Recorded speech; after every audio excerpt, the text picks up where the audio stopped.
in the east. These may give a little sleet and snow over high ground, sunny spells in between. A cold morning for Edinburgh and southern Scotland, turning cloudy from the north and west with showery outbreaks of rain, sleet and snow, mainly over western hills.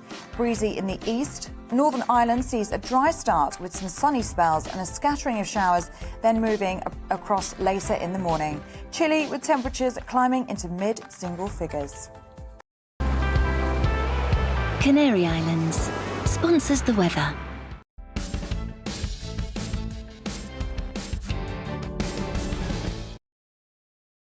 You're watching GB News live across the UK and the world on our digital stream. GB News is Britain's news channel. We are the UK's home of discussion and debate from all perspectives. We are here for you. Don't forget to join our YouTube community by clicking on that subscribe button. And if you want the GB News app, you can click and catch up on programmes anytime. We love to hear from you, so email us. gbviews@gbnews.uk. Thanks for being part of the GB News family. My name is Andrew Doyle. Join me every Sunday evening at 7 p.m. for Free Speech Nation. This is a show where we address current affairs and news stories of the week with the help of two wonderful comedian panellists. I brought in comics because I want to give it a lighter edge, and also they work for less. See you there.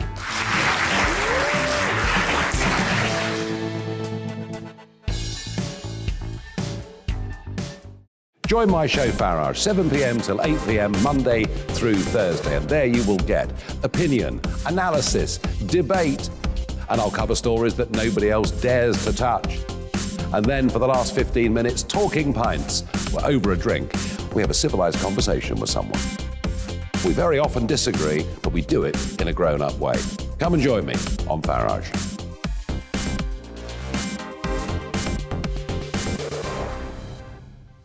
I'm Colin Brazier. I've reported from more than 70 countries around the world, covered wars from Afghanistan to Iraq, from Lebanon to the Balkans. I'm trying to bring that experience, that feel for events, to the studio. And something else, I'm ready to give an opinion. Today's stories with a spark. Brazier from 8 p.m. weekdays on GB News.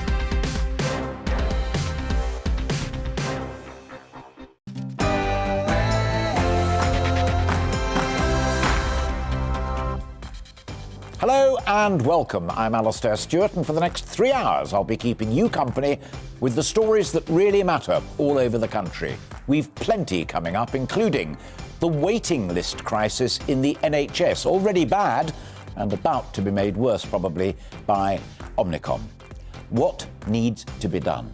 Plus, Sir Tim Rice on Stephen Sondheim, and a giant of British equestrianism from dressage, Carl Hester. But first, it's the news with Bethany Elsey.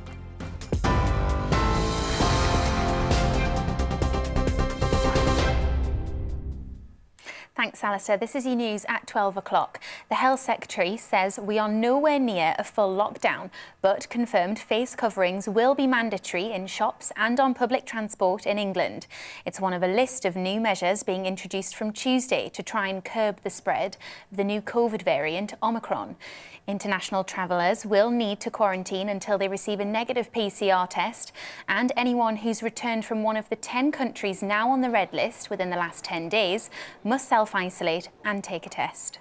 Given the number of mutations in this new variant, there's reason to think that it may be, and I stress the word may, that this variant may turn out to make our vaccines less effective. It may not. We just don't know enough. But as a precautionary measure, what we are doing, these measures, but also turning to the vaccination program, even if this variant turns out, and it's an if, even if it turns out to make vaccines less effective. A group of Italian scientists has published the world's first photo of the new Omicron variant. It revealed the strain has more mutations compared with the highly infectious Delta variant, but scientists say the findings don't directly suggest the new strain is more dangerous.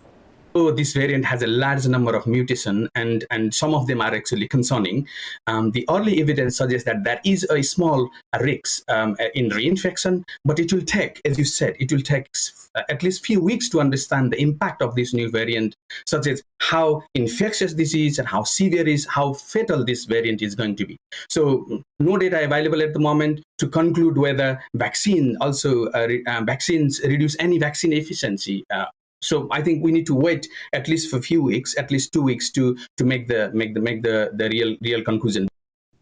European leaders will be meeting for emergency talks on the surge in migrants crossing the Channel in Calais this afternoon without the British government.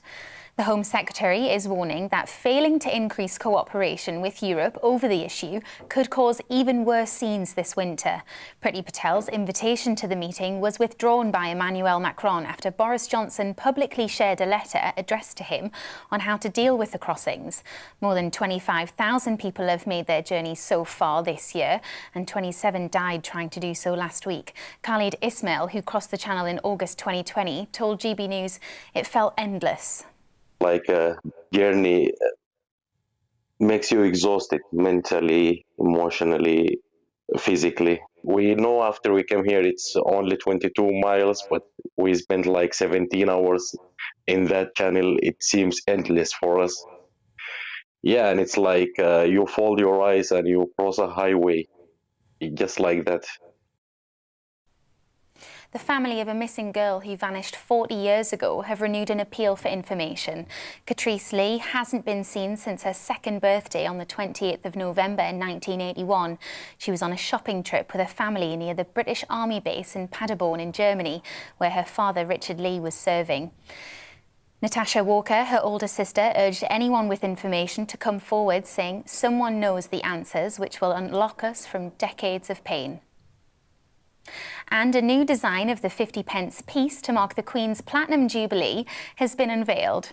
The Royal Mint announced it will be launched next year. The coin will feature the number 70, representing the length of the Queen's reign. Her Majesty has approved the design, and it's the first time a royal event has been celebrated on the tail side of a 50p. You're right up to date. I'll bring you the latest in half an hour.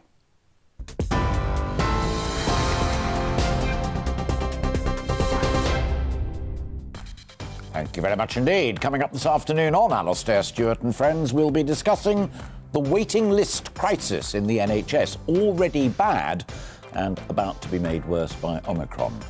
The NHS is mounting health service backlog problems.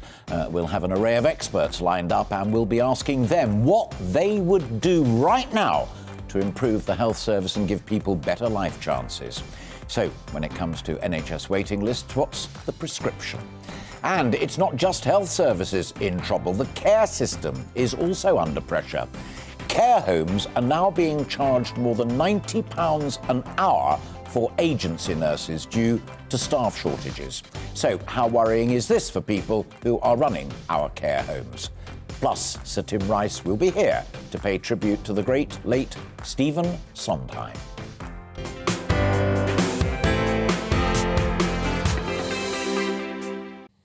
Now, here's an admission to start with. I asked my team to set up a discussion on how to deal with NHS waiting lists before Omicron landed from Southern Africa or Belgium or wherever. The new variant may well make matters even worse, and that makes this discussion all the more pressing. If it doesn't, well, there'll still be a problem. The team of guests that we've assembled are those who really know the answers. Before Omicron arrived, the NHS already had a serious problem with waiting lists. Sajid Javid, the Health and Social Care Secretary, warned that the challenge of waiting lists is, and I quote, going to get a lot worse before it gets better. And it could even grow to some 13 million. Those are real numbers to worry about. On the most recent data, nearly 6 million people are waiting for routine surgery. That's the highest since autumn 2007. Of them, more than 12,000 have been waiting for more than 2 years. The reasons are set out quite objectively by the Independent Institute for Fiscal Studies. They show that in the first 10 months of the pandemic, there were 3 million fewer elective admissions and 17 million fewer outpatient appointments than in the same period the previous year. Stark evidence of an understandable slowdown. As hospital activity fell because of the numbers of COVID patients, fewer people exited from the waiting lists. But here's a twist. So too did the number of people joining the waiting list, following a referral from a GP or a hospital consultant. We all know, and we've discussed it many times on this programme, that GPs are underperforming. Just 41% of GP appointments took place on the day that they were booked, 7% on the next day, 34% within 2 weeks, and 13% between 2 weeks and as much as a month. Fully 7.4 million fewer people have joined the waiting list than implied by pre-pandemic patterns. So the headline number is bad. An unknown number is potentially worse. And if the missing all turn up, then the problem becomes intractable. Starkly, it is unlikely that they will all return. Some have died since the start of the pandemic. Others may have received treatment privately, whilst some will have had their ailments resolved. Or they may have chosen to live with their health issues without ultimately requiring hospital treatment. But some, and perhaps most of these missing people, will still require NHS treatment at some point, particularly when COVID-19 case numbers drop and people are more willing to seek healthcare. The extent to which these missing patients come forward for care, and how quickly, therefore, represents a hugely important known unknown for the health service. As I say, the IFS says 80% of the approximately 7 million missing patients might return over the next year. Under this scenario, waiting lists would soar to 14 million by the autumn of 2022 and continue to climb. Their least worst scenario is a waiting list challenge of 8 to 9 million people. Remember, it's just under 6 million right now. With the right resources, the IFS, remember they have no political agenda, say that the backlog could be cleared over the next 2.5 to 3 years. But achieving this would require the NHS to find effective ways to boost its capacity. If that can't be done, then clearing the backlog will take even longer. These are facts, not political views. So this afternoon, I'm asking our panel of experts, what would they do to improve the service, reduce those waiting times, and give people better life chances? When it comes to the NHS backlog, what is the prescription? Now, I want to hear your thoughts, whether you're waiting, whether you got through quicker than I've implied, or whether you've given up. If you're in the health service or the care service, let me know as well. I want to know all of those thoughts, so get in touch via email, gbviews@gbnews.uk, or via Twitter, Instagram, Facebook, and all the rest of it.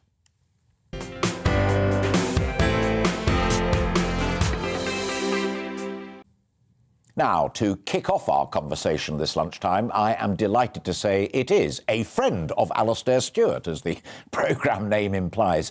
It's Chris Hopson. He is the CEO of NHS Providers, the membership organisation for NHS trusts in England.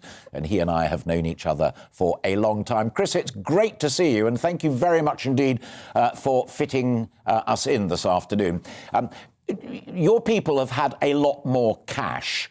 Is it proving tricky to spend it and solve this waiting list problem? Well, good to see you again, Alistair, and thank you for having me on. So the answer to the question is that money is one of the factors that will influence how quickly we can get through the backlog. Another factor is availability of workforce. And the reality is that we have 93,000 vacancies in the NHS, and that unless we can fill those vacancies, which will take us some time, that will be a rate-limiting factor.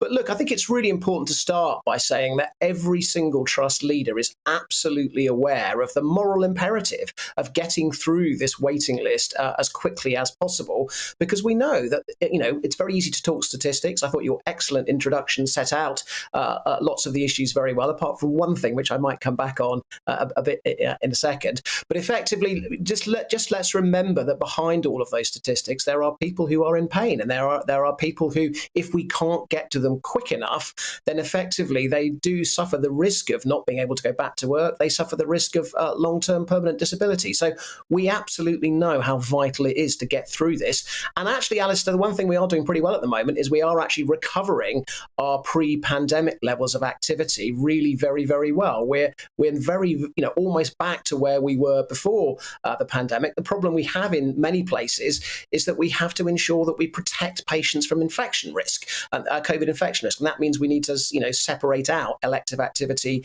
from urgent and emergency care activity. And that makes hospitals, by definition, less efficient.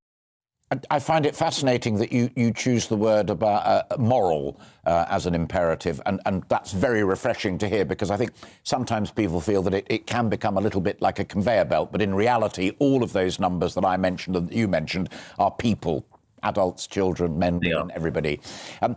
You mentioned the real problem with workforce, and I hope you'd accept that getting money from Her Majesty's government has not been a huge problem. I hope that wasn't the bit you were going to come back and argue with. But you can't simply pick nurses off the shelf or gather up doctors, because presumably the vast majority of those who are qualified to do those jobs are there doing them right now. They are, but the issue is that we clearly need to expand our capacity, and that's one way of kind of doing this. So we know that when we've had these waiting list problems in the past, like we did in the early 2000s, part of the answer is to put in temporary surgery capacity. I was talking to a trust chief executive who was about to spend £18 million craning in 2 mobile elective surgery units. We also know that we need to encourage and support our staff to work as much overtime as possible, though to be frank, we are in real danger of burning out some of our staff. We also know that we need to ensure that we use the capacity that sits in the private sector as effectively as possible. The independent sector, we know, is capable of doing some of the heavy lifting here.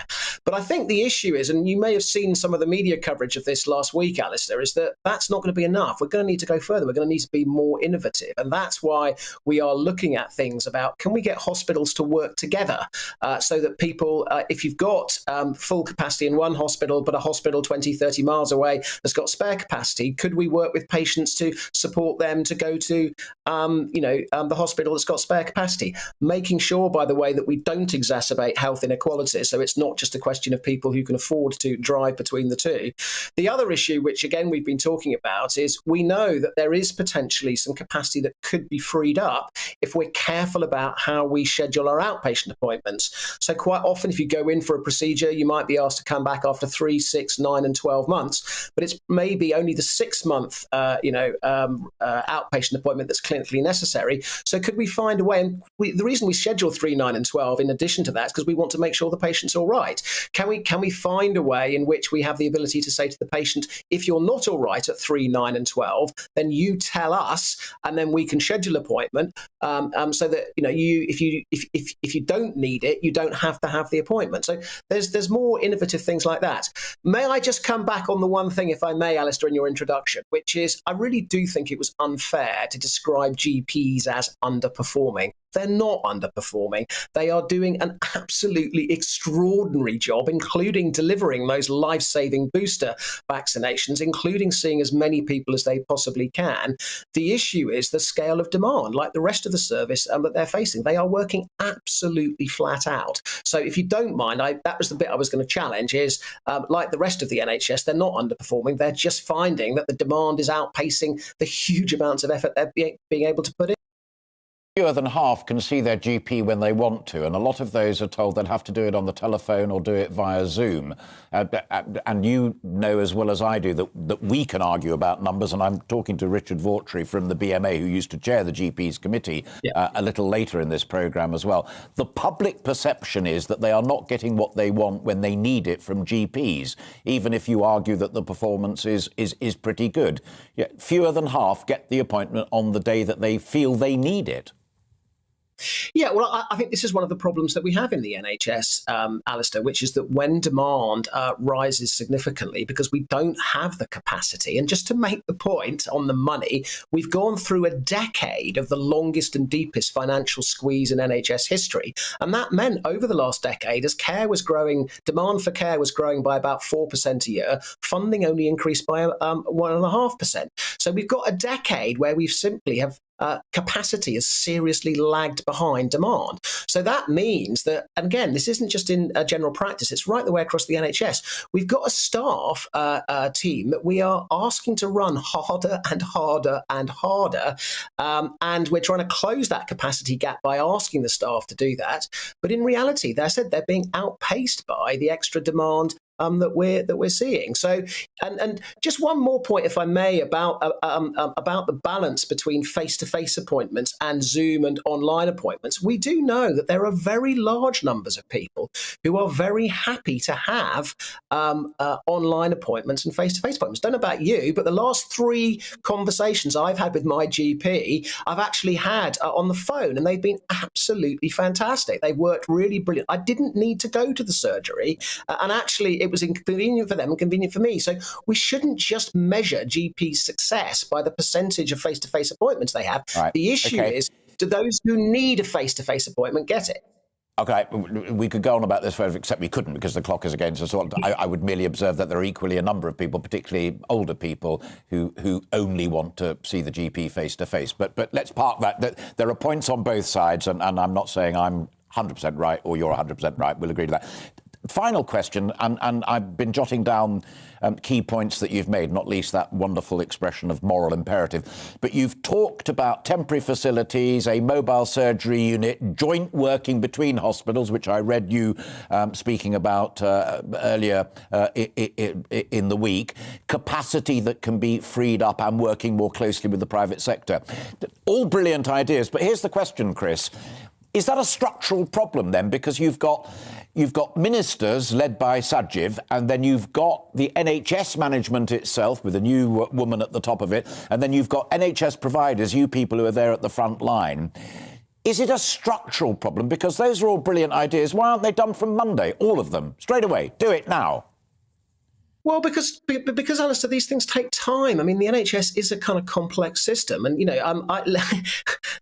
it's just the guy who I was talking to was putting in the mobile elective surgery unit. The complexity involved in basically putting in an elective surgery unit that needs to be plumbed in. You need to absolutely ensure that it's completely safe in terms of infection control. It needs to be then linked up to the hospital's gas and air, to ensuring regular drug supply. I mean, a whole bunch of different things. These things are complex. One of the things that really strikes me, and again, you and I know, I used to work with you in the TV industry, but having moved to the NHS, the thing that absolutely strikes me is how difficult and complex it is organising the workforce, how difficult and complex it is with a very, very complex estate in terms of, buildings and ensuring the equipment is how it should be. And this is all safety critical stuff. So we are going, the one thing I would want to, if I want to leave one message with you and with your viewers, it's we are going absolutely flat out. We are going at full pelt because of that moral imperative. And please recognise that we will go as fast as we can, but it will take us a bit of time to ensure that we get up to the full speed that we need to. And clearly, Alistair, as you said in your introduction, we're having to manage all of this alongside a very, very busy urgent and emergency care pathway. And clearly, if things like the Omicron variant kind of come at us, that is exactly as you were saying. That will make a difference at the speed at which we can go. But we are, I promise you, going full pelt. Good to see you, Chris. Thank you very much for your time, and thank you very much for your frank answers as well. Really appreciate that. Chris Hopson there, the boss of NHS Providers, the membership organisation for NHS trusts in GPs. NHS trusts in England, I do beg your pardon. Joining me now, I'm delighted to say, is another friend of mine to continue the conversation, Dr. Andrew Vallance-Owen. Now, Andrew and I first met when he was the medical director and chief medical officer at Bupa, and there he is in all of his glory. Were you able to hear what Chris Hopkins was saying? I could, yep. I mean, just picking out a couple of the points before I come on to the one specifically that I want to put to you. He says, we need to work more closely with the private sector. It's what you and I talked about when we were with Alan Meale all those years ago back in the 90s. Does it surprise you, as it does me slightly, that that's not almost exhausted already, given that this waiting list problem has been with us for the best part of 2 years? Well, Alistair, good morning. Thanks very much for inviting me on. Yes, it was one of my 3 points of things that I would do now, is remind the NHS, and some parts of the NHS are definitely using the private sector to full capacity, but it's not fully used yet, and there is an opportunity there for the NHS to use the private sector, but there are areas where maybe there are philosophical difficulties or they don't want to do it, so encourage them. But can I, while I'm talking about work outside the NHS, there's another part of the private sector which I wanted to raise, and I'll do it as you've asked me the question now, which is about the sort of innovation that's coming from health tech companies, from outside the NHS, who the private insurers are finding interesting, the employers are finding interesting, the investors are loving those companies, but it's desperately difficult to get into the NHS. And some of the examples that I myself are involved in are companies who are dealing with mental health, who have much faster ways of diagnosing mental health problems and digital ways of doing cognitive behavior therapy, which could really help the mental health waiting list that we've got, home testing, which has not really been taken on by the NHS yet, some resistance there, bladder care, incontinence, companies which have, full of passion and have real evidence-based opportunities for the NHS. I understand that. And somehow... No, fine, but I've got the message. Reprise then the point that I put to Chris, which is about the very structure of it, because you're not going to tell me that a Tory Secretary of State for Health and Care isn't going to love the stuff that you've just been describing. But you've got ministers, you've got the NHS itself, and you've got Chris and providers and what have you. Is it actually a structural problem that there are brilliant ideas out there that could solve this problem, if not overnight, but certainly safely, as Chris insists, and much more urgently, that can't get into a system because it's that system itself that is not fit for purpose? Yeah, well, that would have been my first point that I was going to raise if you asked me the 3 questions, was all about delivery. Delivery is really, really important, and a real focus on the moral imperative, as Chris has said, which is about the needs of patients. Obviously, there are many people who work in the NHS who have their own views, but patients has got to be the delivery focus. I did read Michael Barber's book, Instruction to Deliver, when he was running the delivery unit at for the Prime Minister, for Tony Blair, and he writes about the power of delivery and getting accountability down to the right place. And I don't think the structure that is there is very enabling. It really has to happen at local level. And I think particularly medical directors, nursing directors, and their colleagues who deal with patients day by day, they've got to be people who have the ideas, who look outside, who have the accountability for delivery for this.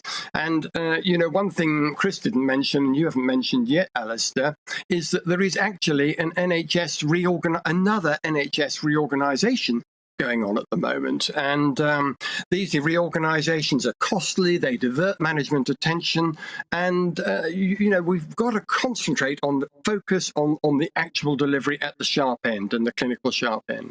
Yeah. Do you fear that we can see answers that will take a long time to come through, and therefore in the short term we're going to have to take a deep breath and prioritise, even ration? Yeah, I do, and that is a key area, I think. And again, this is where the medical front line have the expertise. There's no question that with the state of the waiting lists that you were talking about right up front, there is going to have to be some sort of prioritization.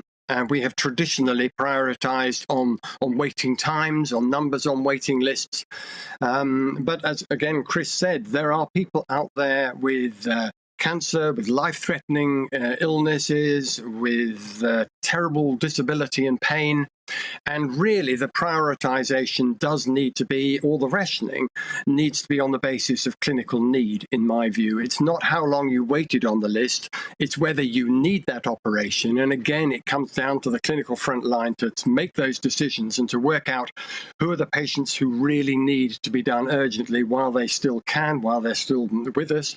And, it's a big issue, to actually put people on waiting lists back even further for the sake of people whose need is greater. But there are ways of doing that, and the whole concept of value-based care, giving patients the care which is going to be of most value to them. And a lot of work is being done in the NHS on that. There's a program, Getting It Right First Time, which is working out who are the patients and what are the best treatments for patients to give them the most value and their best chances in life, which is one of the things you were asking in your question. Indeed so. Andrew Vallance-Owen, thank you so much for your time, and thank you very much indeed for your thoughtful answers. Great to see you again, Andrew. Take care. That's Andrew Vallance-Owen, the former medical director and chief medical officer at Bupa, saying there are companies out there in the private sector who've got solutions, but there is a resistance to them getting involved with the NHS. There are parts of the NHS that won't cooperate with the private sector, despite what Chris Hopson said, that's what's needed, and the warning. There may now be a need to prioritise and even ration to get through this. And the last thing the NHS wants, says Andrew Vallance-Owen, is another reorganisation. You're watching Alastair Stewart and Friends. Lots more coming up on today's show. We'll be continuing that conversation about the health service, and after the break we'll be taking a look at how the care sector is coping. But first, let's take a look at the weather. It's time to remind ourselves there's always another winter. Canary Islands sponsors the weather. A cold and sunny afternoon for many, but showers in the north are spreading southwards. Let's take a look at the details. Mostly dry across the southwest for the afternoon, with a few showers affecting the north coast. Sunny spells for many, but cloudier in the west with highs of 8 Celsius. A dry and bright afternoon across London and the southeast, but cold and a little breezy with temperatures reaching highs of 3 to 5 Celsius. A sunny and dry start to the afternoon, but turning cloudier from the north with some patchy rain, sleet and snow spreading south.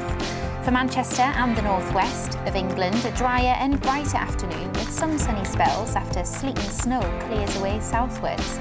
Another cold day with highs of 3 to 5 Celsius.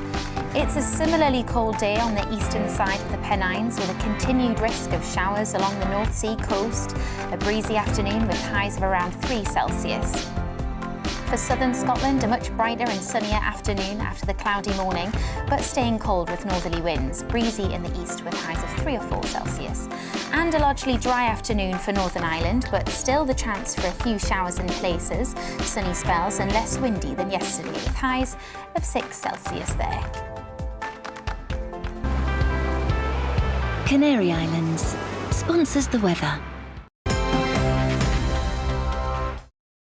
You're watching GB News live across the UK and the world on our digital stream. GB News is Britain's news channel. We are the UK's home of discussion and debate from all perspectives. We are here for you. Don't forget to join our YouTube community by clicking on that subscribe button. And if you want the GB News app, you can click and catch up on programmes anytime. We love to hear from you, so email us. gbviews@gbnews.uk. Thanks for being part of the GB News family. My name is Andrew Doyle. Join me every Sunday evening at 7 p.m. for Free Speech Nation. This is a show where we address current affairs and news stories of the week with the help of 2 wonderful comedian panellists. I brought in comics because I want to give it a lighter edge, and also they work for less. See you there.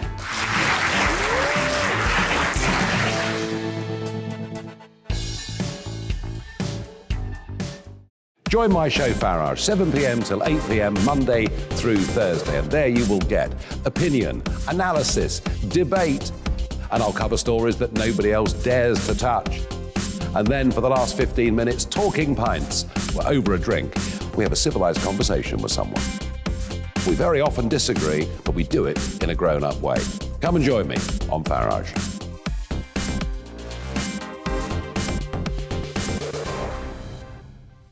I'm Colin Brazier. I've reported from more than 70 countries around the world, covered wars from Afghanistan to Iraq, from Lebanon to the Balkans. I'm trying to bring that experience, that feel for events, to the studio. And something else. I'm ready to give an opinion. Today's stories with a spark. Brazier from 8 p.m. weekdays on GB News.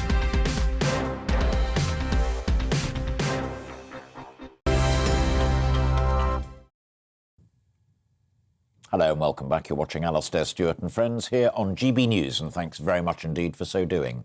Still to come, we'll be taking a look at how the care sector is coping. But first, it's the news headlines. Here's Bethany Elsey.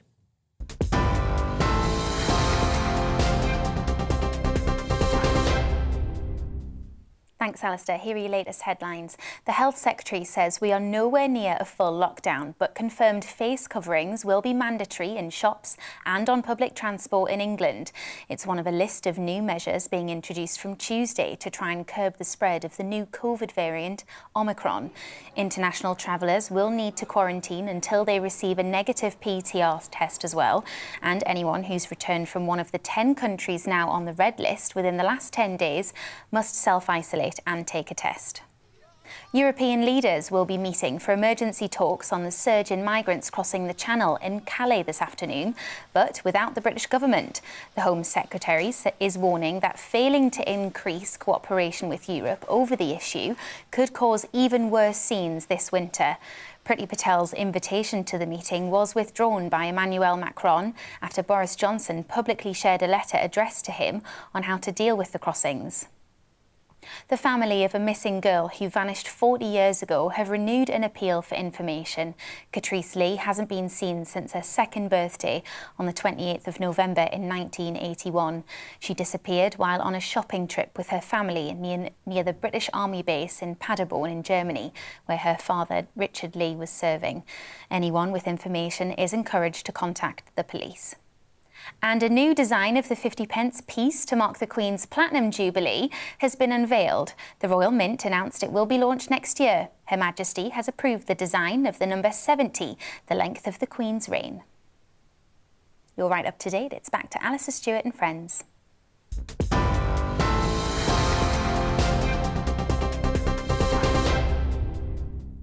Bethany, thanks very much indeed. Now we're taking an in-depth look at the issue of NHS waiting lists today.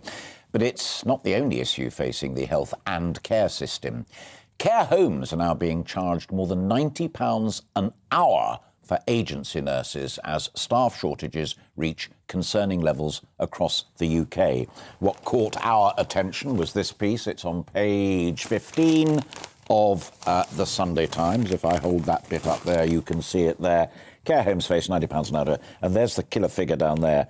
10.2% is the staff shortage level at the moment. That shortfall in staff has been exacerbated by the introduction of compulsory vaccinations for care workers at the beginning of November, and it's going to kick in for the NHS in April next year. So, how worrying is this for people who are trying to run our care homes, and how are they going to cope? Delighted to be joined by Jeff Butcher, Chief Executive of Blackadder Corporation Limited. They run 6 care homes in the West Midlands. Great to see you. Am I right or wrong in assuming that 10% staff shortage is predominantly to do with jabs, or is there a bigger range of issues at stake? There's a bigger range of issues, Alistair. It was exacerbated by that. I think the estimates were 30 to 40,000 people left the sector as a result of the jabs, compulsory jabs.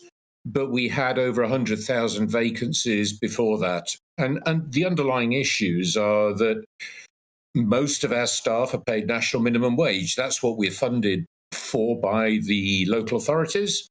And the fact of the matter is that people can go and work for Amazon or in the hospitality sector or other areas for £2 to £3 to £4 an hour more. And frankly, have an easier job. It might not be as rewarding, but it's probably easier working for Amazon. And on top of that, the government's change in immigration policy has significantly restricted our ability to employ staff from overseas, be that Europe or other places. And are you coming up against agencies who want 90 quid an hour for stand-in staff, as it were?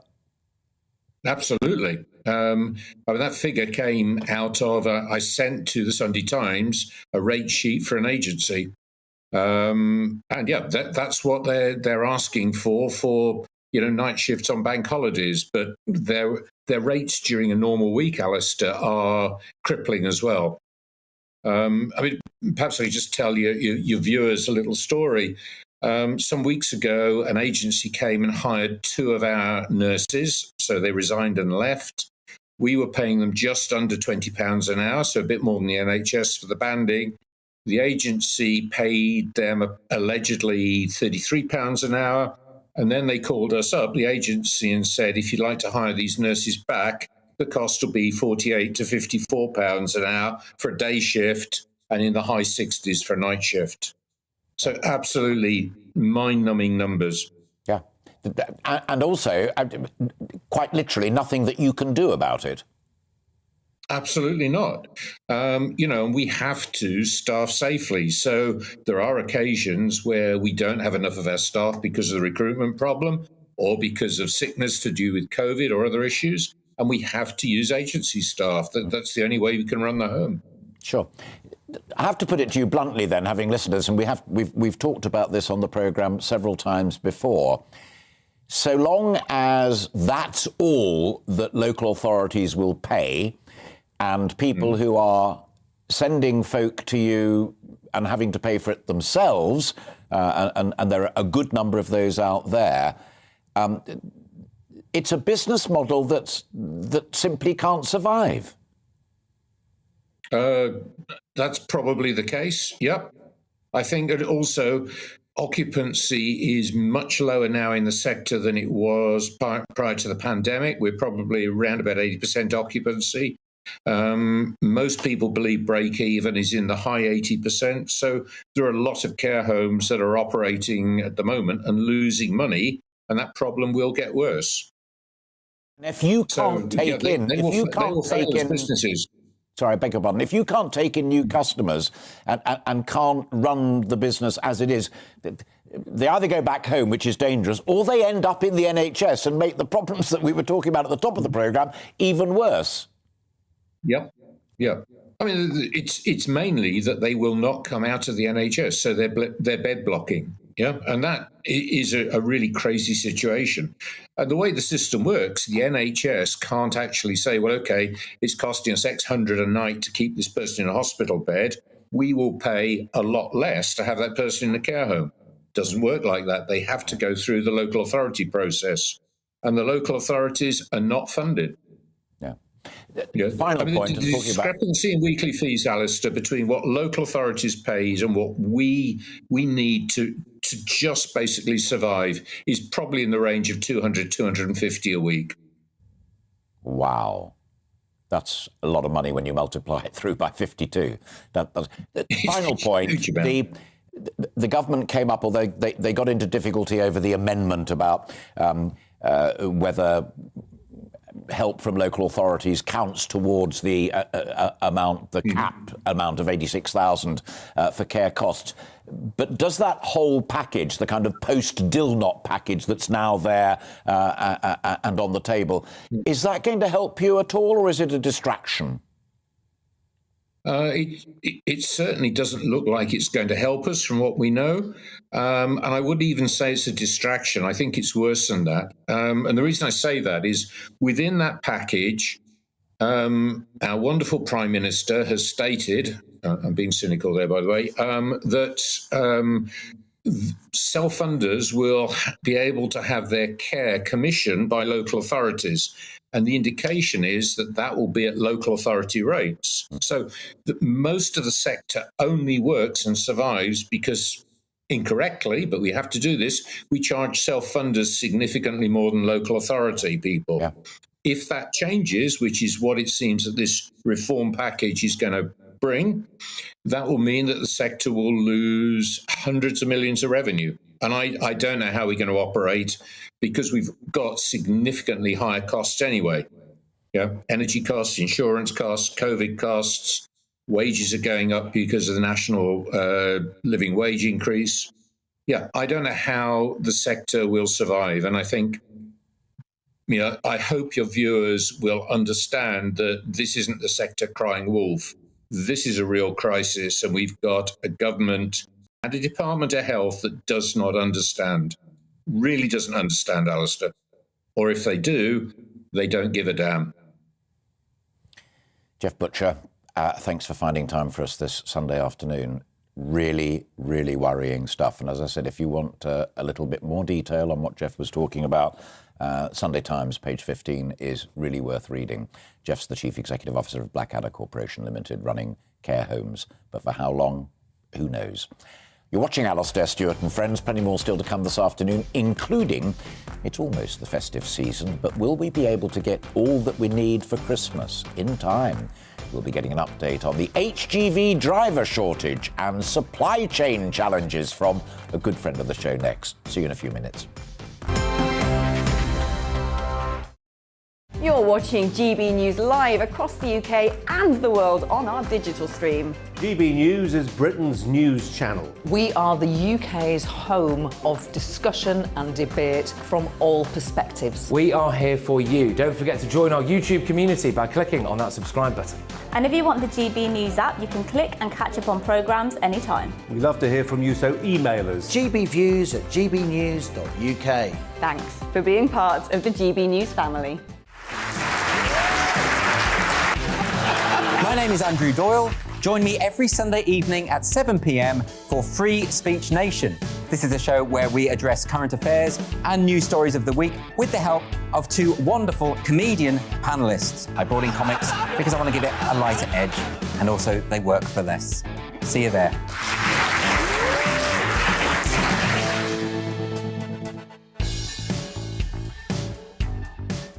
Join my show Farage, 7 p.m. till 8 p.m. Monday through Thursday. And there you will get opinion, analysis, debate, and I'll cover stories that nobody else dares to touch. And then for the last 15 minutes, talking pints. We're over a drink. We have a civilized conversation with someone. We very often disagree, but we do it in a grown-up way. Come and join me on Farage.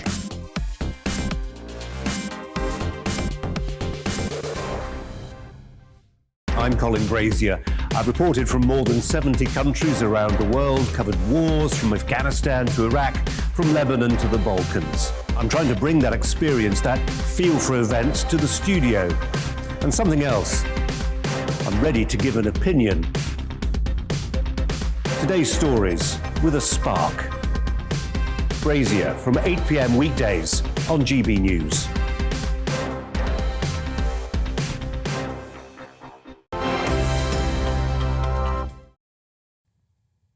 Welcome back. You're watching Alastair Stewart and Friends here on GB News. Now, here's something that we have talked about again several times before, and again are waiting for it to be fully resolved. That shortage of HGV drivers caused chaos last month, leading to fuel shortages amongst other supply chain issues. So, what's the situation like now, ahead of the festive season? Will you get your turkey dinner on the table in time for Her Majesty's speech? Or could panic buying items be a reality once more? I'm delighted to welcome back a good friend of mine and friend of this programme, Mark Fels, who is the Director of HGV Recruitment Centre. Good to see you. Just during the break, I said the NHS and care sector, and we agreed that if somebody is required in the labour market, but with a skill set, whether it's a care worker, a health worker, or an HGV driver, it takes time to train. That's the crisis right across the piece.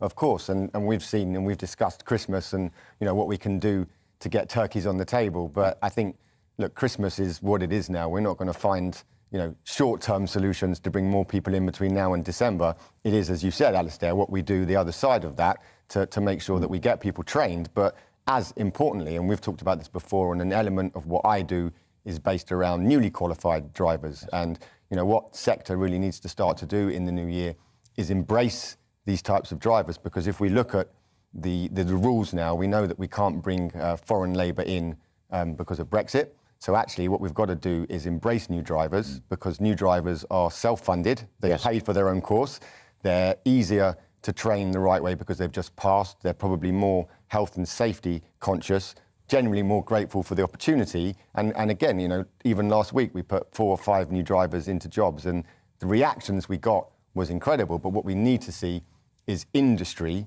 embracing this type of skilled labour, people without experience, because it's a chicken and egg. A number of times I've had... It is weird the way these things echo, because Sajid Javid is in the papers this morning talking about NHS reservists. I mean, you're almost talking about HGV reservists. Correct. And the situation is people are going in for assessments and often being told, look, we'd like to use you, but go away, get some experience, and then come back to us. Well, how can you get experience if people aren't prepared to do so? And I am happy to say that in the 9 years that we've been doing this, even pre-pandemic, we'd started to see attitudes towards newly qualified drivers changing in a positive way. But now, as I said, post-pandemic, given the fact we can't rely on foreign labour, these drivers are going to be the lifeblood of sector. And that temporary licence that the government gave to allow a certain limited number of people to come in, and there were odd rules, I remember we talked about how many drop-off points they could visit and this, that, and is that now finished? Well, there were 2 issues there. We had the 5,000 visas that were, the uptake from that was very poor, because we were saying to people, look, come back and save our Christmas, and then can you go home again? And then there was the cabotage, where foreign hauliers could come in, drop their consignment and then do multiple drops. But there hasn't really been very big uptake on any of the above. And as I said, these are shorter term issues. And partly because there are shortages across on continental Europe and elsewhere. Exactly that. The other thing that we've talked about several times is returning drivers, people who have seen the wages get to a certain level where they've thought, not anymore, I just can't be doing it. Or appalling conditions at service stations when they want to have a break and have a meal or go to the loo or what have you. Has there been any improvement in people saying, oh, right, at these wage levels, I will come back? Slightly, but I think it's an interesting point to make, is that certain companies, namely the supermarkets, did put salaries up. But I remember Waitrose was one of the groundbreakers. A number of them, and signing on bonuses and retention bonuses. But actually, when you look across the whole piece, I think what you'll find is that I don't believe salaries have gone up nearly as much as is being documented. And of course, with a smaller pool, the expectations are of a higher wage, and for certain companies who can't afford to do that, they're still struggling. Final question, and I did a tweet saying I wonder how much of this supply chain and tricky Christmas is just got up by retailers who want to increase their turnover. I got a phenomenal response on social media for it. But how concerned are you, with your finger upon the pulse of the delivery and the logistics industry, that Christmas will be not as good as we might have hoped for? Or is it going to be all right on the night? I think it will be okay. I think it's still a struggle to get drivers. But again, it isn't just a driver issue. So I spoke to a number of supermarkets this week, and they're struggling just as much to get people in the warehouse. And if you can't pick, pack and get the products into a cage and onto a vehicle, it doesn't matter if you've not got the drivers, you need to then be able to get those people in as well. So this isn't just a shortage of drivers, this is a shortage with warehouse people. But I think we'll be okay. I think people will get their turkeys and their toys. And certainly, as we've discussed, and this is why I love coming back on your show, is, you're not just concerned about the short term, it's what we do longer term. And certainly in that respect, I think, as discussed, we've got to look at what we can do, embrace new people coming through. And if we can do that very slowly, we will start to, make a dent in this number. Fingers crossed. Glad to have been a part of that conversation as well, Mark. Thanks very much for coming back, and see you again soon, I hope. That's Mark Fels, the director of the HGV Recruitment Centre. You're watching Alastair Stewart and Friends. After the break, I'm delighted to say that I'll be joined by the great Sir Tim Rice to pay his tribute to the late Stephen Sondheim. But first, let's bring you right up to date with the weather. It's time to remind ourselves there's always another winter. Canary Islands sponsors the weather. A cold and sunny afternoon for many, but showers in the north are spreading southwards. Let's take a look at the details. Mostly dry across the southwest for the afternoon, with a few showers affecting the north coast.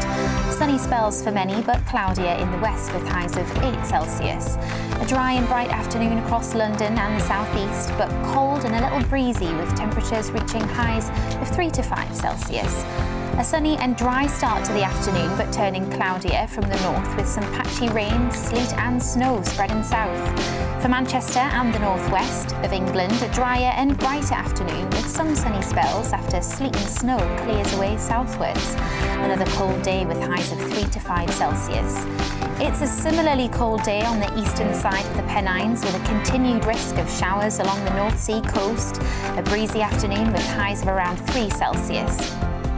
For southern Scotland, a much brighter and sunnier afternoon after the cloudy morning, but staying cold with northerly winds, breezy in the east with highs of 3 or 4 Celsius. And a largely dry afternoon for Northern Ireland, but still the chance for a few showers in places, sunny spells and less windy than yesterday with highs of 6 Celsius there. Canary Islands sponsors the weather. You're watching GB News live across the UK and the world on our digital stream. GB News is Britain's news channel. We are the UK's home of discussion and debate from all perspectives. We are here for you. Don't forget to join our YouTube community by clicking on that subscribe button. And if you want the GB News app, you can click and catch up on programmes anytime. We love to hear from you, so email us. gbviews@gbnews.uk. Thanks for being part of the GB News family. My name is Andrew Doyle. Join me every Sunday evening at 7 p.m. for Free Speech Nation. This is a show where we address current affairs and news stories of the week with the help of 2 wonderful comedian panellists. I brought in comics because I want to give it a lighter edge, and also they work for less. See you there.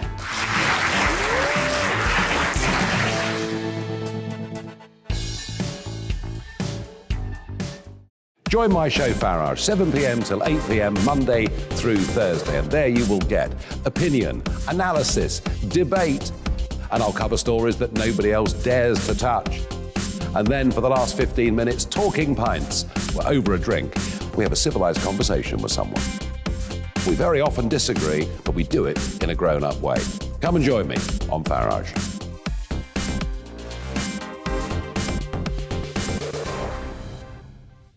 I'm Colin Brazier.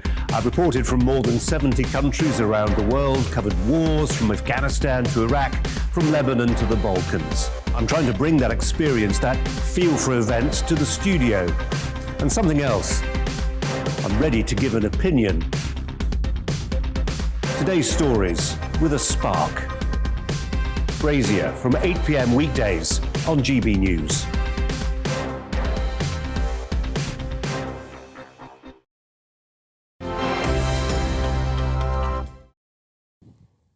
Welcome back. You're watching Alastair Stewart and Friends on GB News. Tributes have poured in over the weekend from stars of stage and screen for the musical theatre icon Stephen Sondheim, who passed away at the age of 91. He was, of course, responsible for writing the scores of some of Broadway's best-known shows, including Company, West Side Story and A Little Night Music, from which came the iconic song and my all-time favourite, Send in the Clowns. And here, in my opinion, is one of the greatest ever renditions of that song, performed by Dame Judi Dench in 1995 on the South Bank Show. But where are the clowns? There ought to be clowns. Well, maybe next year.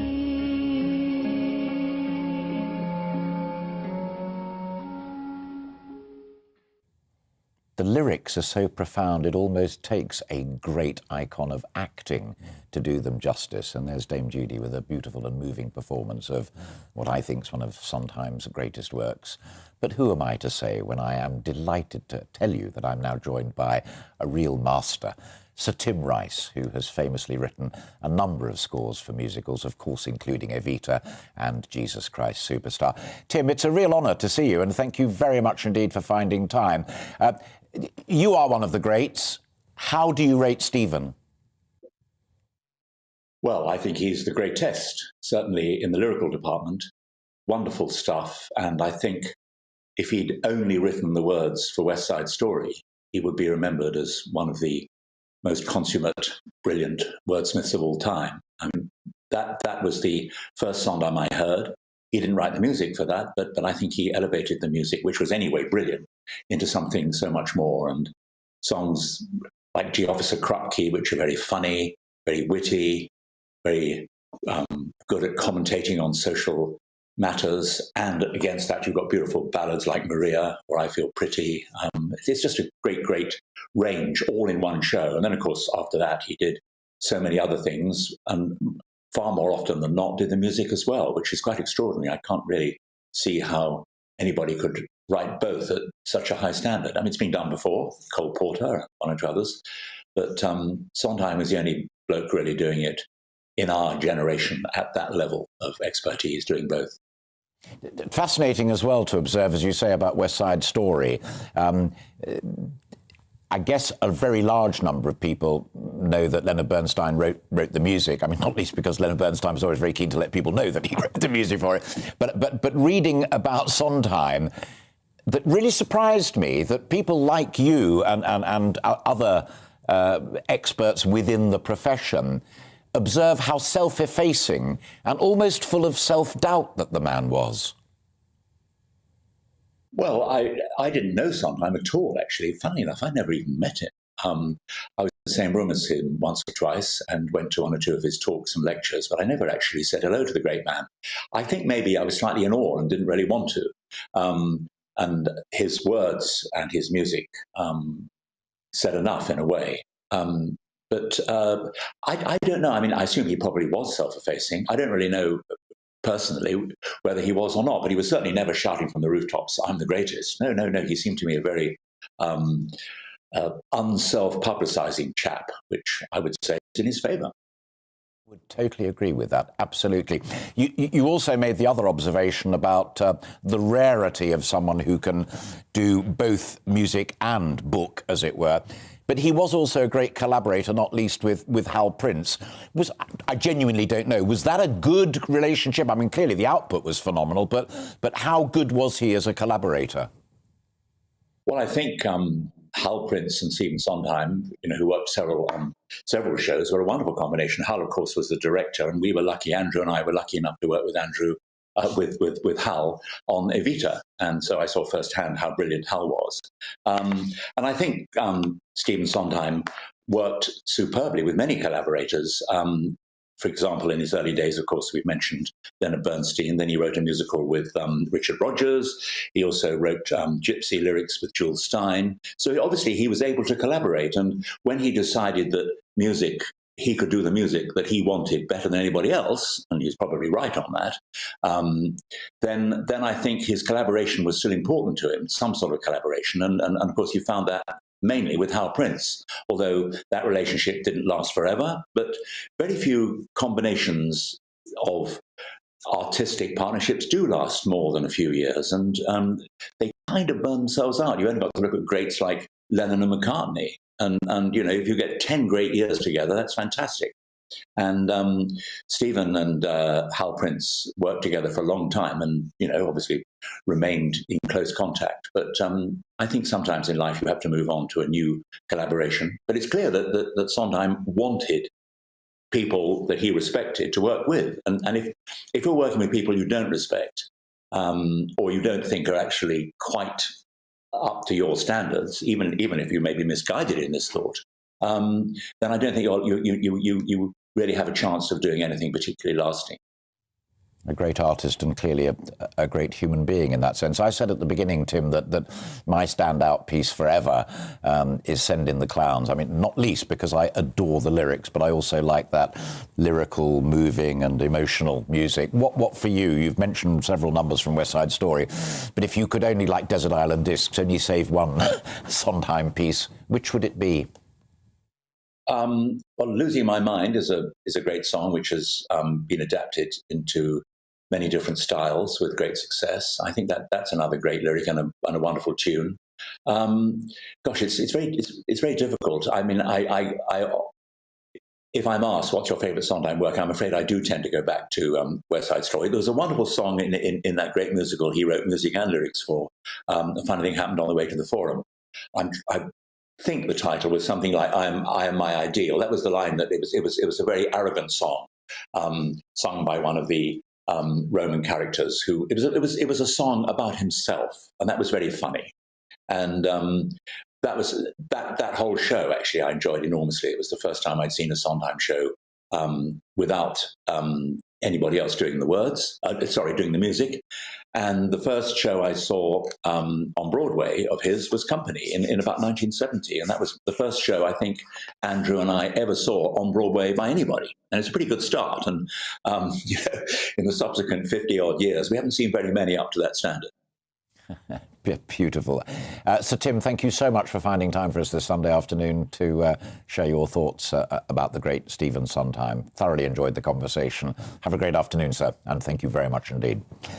Tim Rice, it really doesn't get much better than that, does it? It's just a little after 1:02. You're watching Alastair Stewart and Friends on GB News, and we've plenty more after this.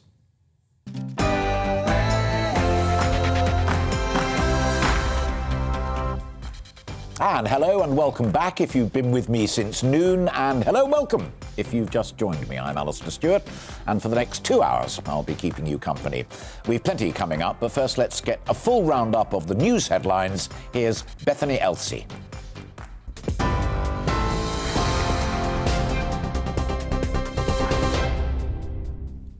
Thanks, Alistair. This is your news at 1:03. The Health Secretary says we are nowhere near a full lockdown, but confirmed face coverings will be mandatory in shops and on public transport in England. It's one of a list of new measures being introduced from Tuesday to try and curb the spread of the new COVID variant, Omicron. International travellers will need to quarantine until they receive a negative PCR test, and anyone who's returned from one of the 10 countries now on the red list within the last 10 days must self-isolate and take a test.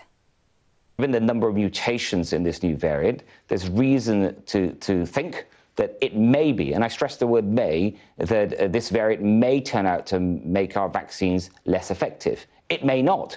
We just don't know enough. But as a precautionary measure, what we are doing, these measures, but also turning to the vaccination program, even if this variant turns out, and it's an if, even if it turns out to make vaccines less effective. A group of Italian scientists has published the world's first photo of the new Omicron variant. It revealed the strain has more mutations compared with the highly infectious Delta variant, but scientists say the findings don't directly suggest the new strain is more dangerous. So this variant has a large number of mutations, and some of them are actually concerning. The early evidence suggests that there is a small risk in reinfection, but it will take, as you said, it will take at least few weeks to understand the impact of this new variant, such as how infectious this is and how severe is, how fatal this variant is going to be. So no data available at the moment to conclude whether vaccines reduce any vaccine efficiency. So I think we need to wait at least for a few weeks, at least 2 weeks, to make the real conclusion. European leaders will be meeting for emergency talks on the surge in migrants crossing the Channel in Calais this afternoon without the British government. The Home Secretary is warning that failing to increase cooperation with Europe over the issue could cause even worse scenes this winter. Priti Patel's invitation to the meeting was withdrawn by Emmanuel Macron after Boris Johnson publicly shared a letter addressed to him on how to deal with the crossings. More than 25,000 people made the journey so far this year, and 27 died trying to do so last week.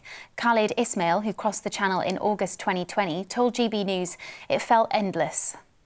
Like a journey makes you exhausted mentally, emotionally, physically. We know after we came here it's only 22 miles, but we spent like 17 hours in that channel. It seems endless for us.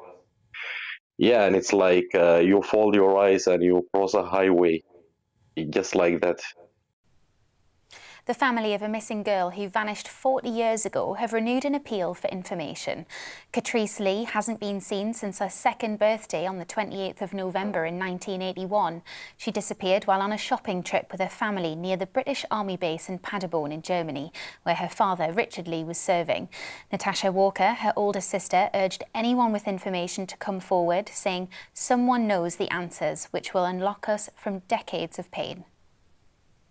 And a new design of the 50p piece to mark the Queen's Platinum Jubilee has been unveiled. The Royal Mint announced it will be launched next year. Her Majesty approved the design of the number 70, the length of her reign. It's the first time a royal event has been celebrated on the tail side of the 50p. I'll have more in half an hour. Now let's get back to Alastair Stewart and friends.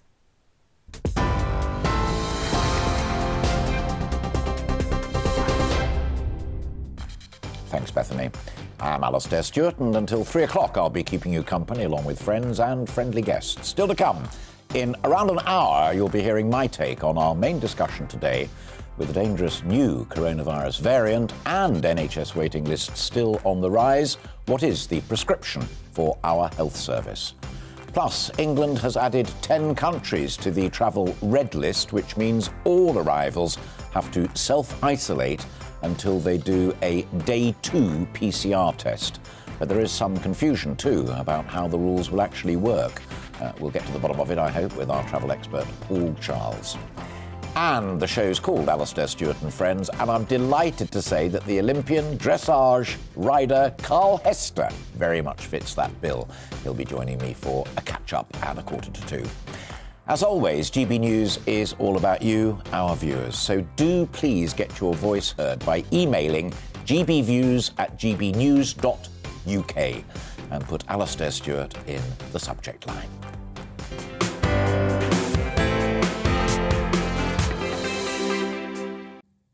Now, it's no secret that the NHS has been struggling with waiting times and winter pressures for many years now, all made worse due to the pandemic. The new variant may well make matters even worse, and that makes this discussion all the more pressing. But even before I've done that twice already, Omicron arrived, the NHS already had a serious problem with waiting lists. Sajid Javid, the Health and Social Care Secretary, warned that the challenge of waiting lists is, and I quote, going to get a lot worse before it gets better, and it could grow to 13 million.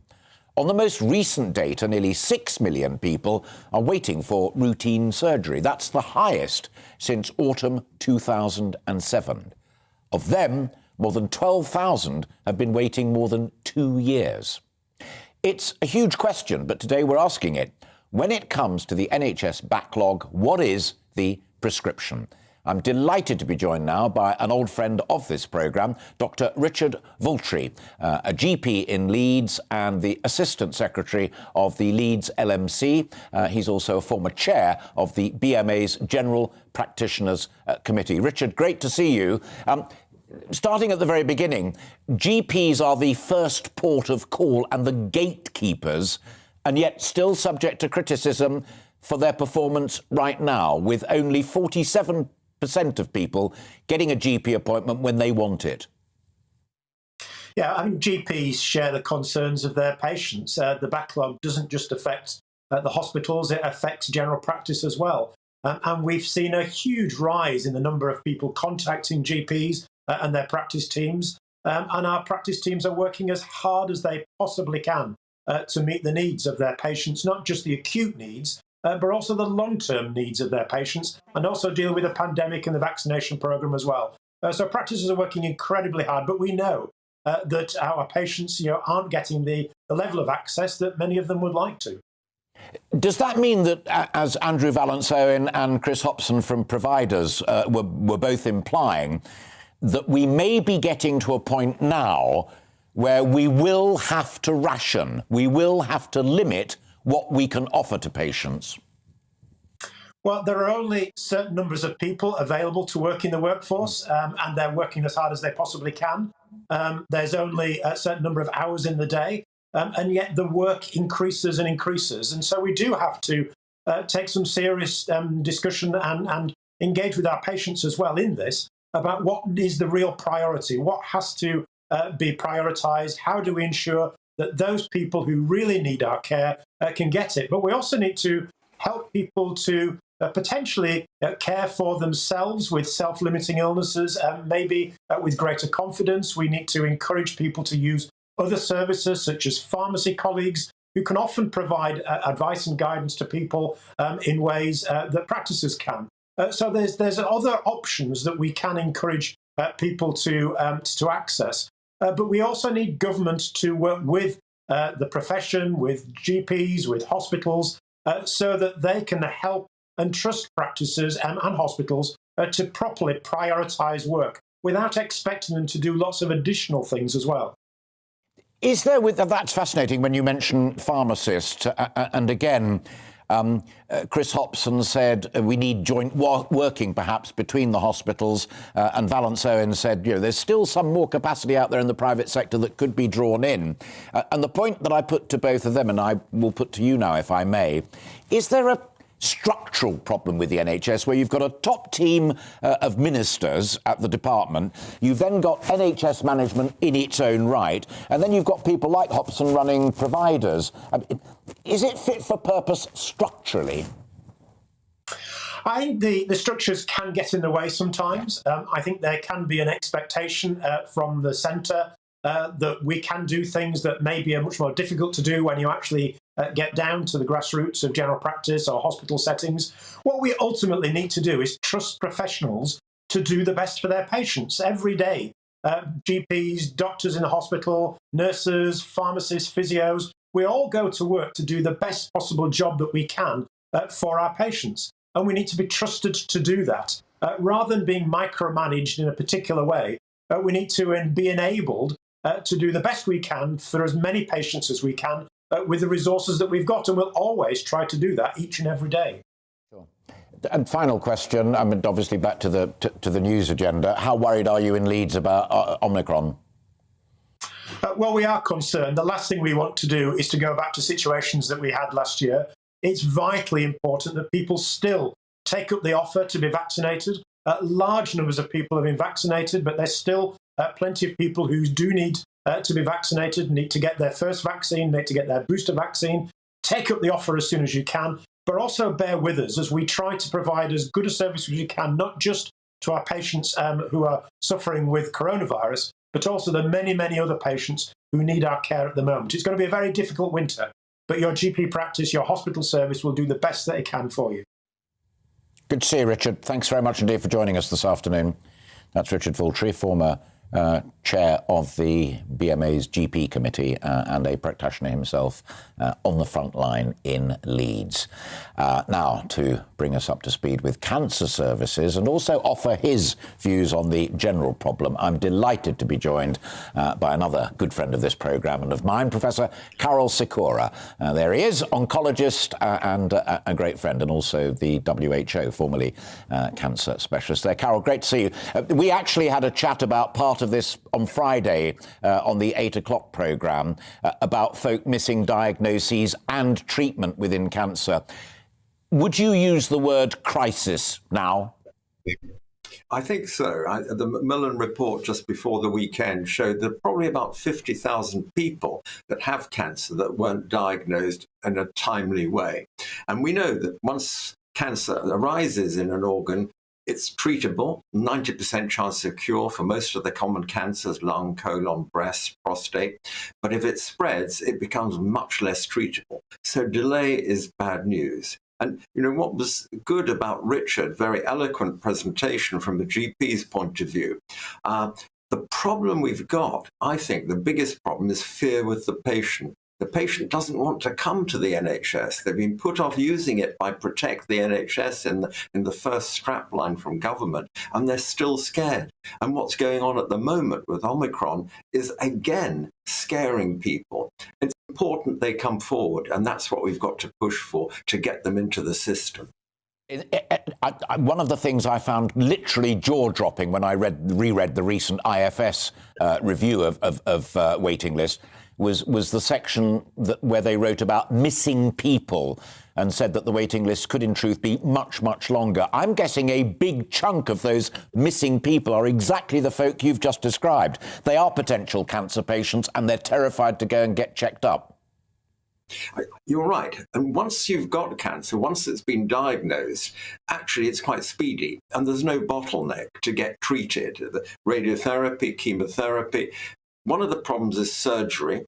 And the other biggest problem we've got is diagnosis. People not going forward, GPs not being able to refer in a timely way for a scan, for MR scan, for a CT scan, and so on.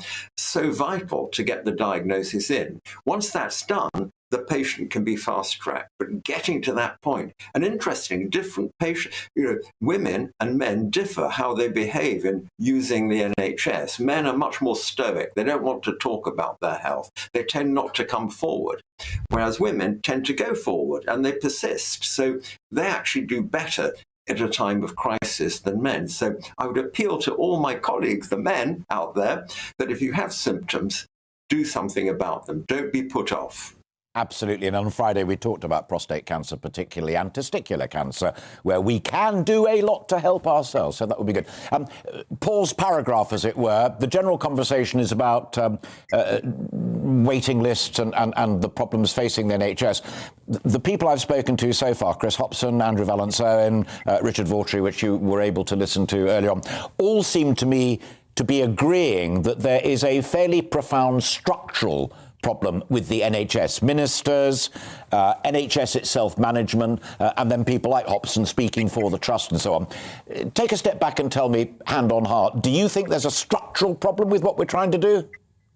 There is, and I think there isn't enough entry points into the NHS, and there isn't enough involvement of the private sector, which can do wonders. I mean, I've looked at the community diagnostic hubs, which are just being created, 40 of them. We built one at Taunton, but there are many more coming, and they'll be in the private sector, but free at the point of delivery for NHS patients. Fantastic. Get a CT tomorrow. That's what happens in the rest of Europe. It doesn't happen in Britain. To get a CT that's not urgent takes 3 to 6 months. To get one that's urgent takes a month. In France, you get one tomorrow. Even if it's not urgent, there's enough capacity in the system. We've got to build that capacity. Otherwise, you get a pandemic and everything becomes very difficult. I was a medical student many years ago, Alistair, probably before you were born, but not quite. And those days, there was still winter pressures. Way back 40, 50 years ago, there were winter pressures and everything had to stop whilst all these elderly people with chest infections were treated. And that's how we got used to it. And it happens every year. Ours is the only system to still have winter pressures. You don't get them on the continent. Why should this be? It's capacity. That's what we've got to build. Brilliant. Carol, so good of you to break into your Sunday to speak to us again. Our pleasure, and thank you very much indeed for your insights there. Bless you. That's Professor Carol Sikora, as I said, former head of the cancer programme at the World Health Organization, but a great friend of this programme as well. And do let me just underline that point Carol made in the middle. It was what we talked about on Friday on another programme for GB News. Women are much, much better at doing the breast cancer check, looking for lumps and then getting themselves in there. It's just as important for chaps as well, whether it is testicular cancer or prostate cancer, because prostate cancer particularly is a profound killer, and there is a lot more that we can do to help ourselves. So let's get in there. We're going to carry on this conversation by someone I've admired for a long time. That's Dr. Dan Poulter. He's Conservative Member of Parliament for Central Suffolk and North Ipswich, but more importantly, a hospital doctor who was a minister and then shifted and wanted to spend yet more time by doing what he trained for originally. How are you? Long time no see. I'm well, thank you, Alistair, and hope you are too. All good, apart from a slight cold, but that's neither here. We've had a great conversation up to now, but of course it all steers back, as it were, to you guys with your MP bit, but you're eminently qualified because you're also a doctor. Despite all of the extra money, there still isn't the capacity. What are we doing wrong? So one of the problems I would suggest with the way the NHS is being managed is that we like to run the system hot all the time. So within 95% bed capacity, so that we always aim to have 95% of beds filled, and we don't always have the additional capacity available, as you just heard from Professor Sikora, in terms of diagnostics, particularly CT scans, MRI scans, and the like. And that's an important area to invest in. My two thoughts, though, I would say, is that I agree with what's just been said about the ability to build some short-term additional capacity in the NHS by better using the private sector, and also providing the ability for patients to continue to have scans or operations into the evening or at weekends in the short term. One of the big problems, though, we also have is there's a disincentive at the moment for senior clinical staff to work extra hours in the NHS because of the pension structure and effectively the fact that many senior staff are penalised financially for doing extra hours because of the way that the pensions work and the way that works with the annual allowance. So if I was going to suggest one thing to ministers to help encourage staff to put in even more hours into the NHS, that would be to deal with this pensions problem, because that's a key issue in terms of building short-term extra capacity. In terms of the longer-term issues, it's vital that we invest more and we train more staff. That's something that I'm afraid it requires long-term thinking rather than the short-term thinking of the political election cycle. And we also need to deliver much more integrated services with social care as well. Absolutely. The point about the pensions I'd forgotten about, but I remember when it broke as a story, reflecting upon it, and that's a dead easy change to make. And just get the Sajiv to sit down and talk to Trees Coffee, and that could happen. The other thing that strikes me, with you mentioning there, we like to run it hot, and we need to look at short-term capacity that may be available in the private sector. Chris Hopson from NHS Providers made the same point. He also talked about joint working between hospitals and people maybe being ferried from one part of the country to another, not too far, because there was a wee bit of capacity there. And Vallance-Owen, formerly of Bupa, also said, we need to milk the private sector. These are all great ideas. What I don't understand is if we're facing the prospect of as much as 13 million people on this waiting list, why isn't all of that happening right now? Well, it should be, and I understand certainly that NHS England are engaging in conversations with private providers. We did it very well during the COVID pandemic, so there's no reason, during the peak of the pandemic, should I say, there's no reason why that shouldn't now continue when we're catching up with the backlog in terms of cancer care, elective operations for knees and hips and orthopaedics and all the other areas where we have increasing waiting lists. And that's something that, in fact, consecutive governments in the past, and Tony Blair, when he was Prime Minister, used the capacity of the private sector very effectively to cut down waiting lists. Dan, let me interrupt just to ask a specific question, because that's music to my ears. But who needs to do that nudge? Is it Sajiv at the head of the department, or is it the boss of NHS, or as Richard Vaughtry implied, maybe it's the directors of hospitals and GPs themselves? Just get on and do it. I mean, the primary responsibility for this at the moment would sit with the head of NHS England, and I know that's something they're looking at. But of course, there's always a political outcry when you talk about using capacity in the private sector. But in the context of what we're facing now, with people potentially facing worse outcomes and even death because there is this backlog of care, I think we've got to just put aside these philosophical issues and pragmatically look at that capacity. And I'm sure that's something that we will see much more of in the months ahead. The other point on this, though, as well, is that the NHS could deliver more capacity with weekend lists for operations, with more diagnostic tests being done at weekends and out of normal hours. But again, that comes back to that pensions issue that we just discussed, because if staff are going to effectively be penalised for working extra hours because of the pensions penalties, they're not going to do it. So that would be my number one request to Sajid Javid and indeed to the Treasury. Let's get this pensions problem sorted out. Point taken, and I hope heard. The final question, and it's almost a personal one. Chris Hopson at the very beginning said, we've got to sort out this waiting list. We have a moral imperative to do it. Do you ever look around your place of work and the people that you're working with and the people that you are trying to heal and become depressed, despondent, that it's looking as if it's almost too big a problem? Not really. I mean, what all you do as a doctor is you treat the patients that you care for every day, and you do your best to improve the human condition. You can't make everybody better. There are things in the system that frustrate you. I do my best to take those frustrations back to the House of Commons and raise those issues in debate. But the main priority of a working doctor is to do your very best for your patients. Some get better, some don't. Some make partial recoveries, but that's what medicine is about, and that's what very much makes me tick as a doctor. That's what I think most people are in healthcare for, because we want to do our very best for our patients. Great to see you, Dan. Thank you very much indeed for your time this Sunday afternoon. Hope you enjoy the rest of your day. Thank you. That's Dr. Dan Poulter there, Conservative Member of Parliament for Central Suffolk and North Ipswich, but also a hospital doctor who just gets in there and does his best, and how lucky the folk there are that he does.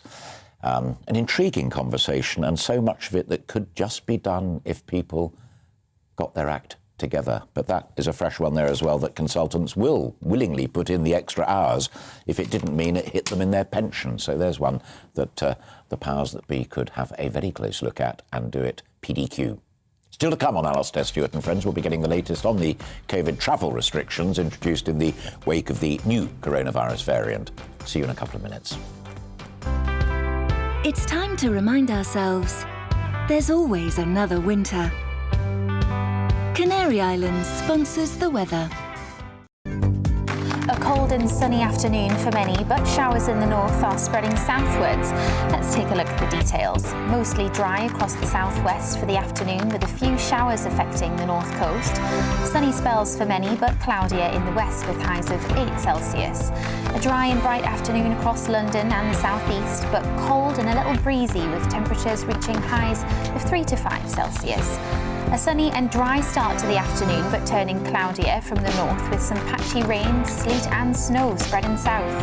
For Manchester and the northwest of England, a drier and brighter afternoon with some sunny spells after sleet and snow clears away southwards. Another cold day with highs of 3 to 5 Celsius. It's a similarly cold day on the eastern side of the Pennines, with a continued risk of showers along the North Sea coast. A breezy afternoon with highs of around 3 Celsius. For southern Scotland, a much brighter and sunnier afternoon after the cloudy morning, but staying cold with northerly winds, breezy in the east with highs of 3 or 4 Celsius. And a largely dry afternoon for Northern Ireland, but still the chance for a few showers in places, sunny spells and less windy than yesterday with highs of 6 Celsius there. Canary Islands sponsors the weather.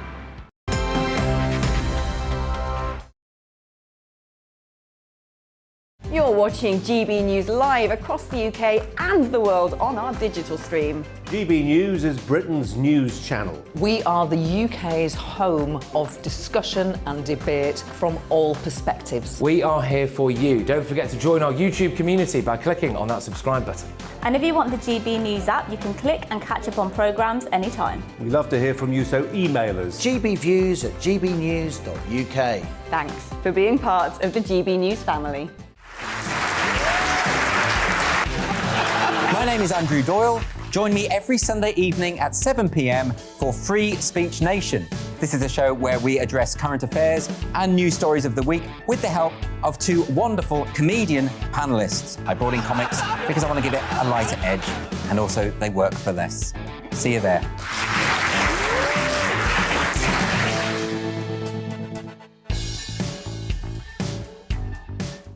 Join my show Farage, 7 p.m. till 8 p.m. Monday through Thursday, and there you will get opinion, analysis, debate, and I'll cover stories that nobody else dares to touch. And then for the last 15 minutes, talking pints. We're over a drink. We have a civilised conversation with someone. We very often disagree, but we do it in a grown-up way. Come and join me on Farage.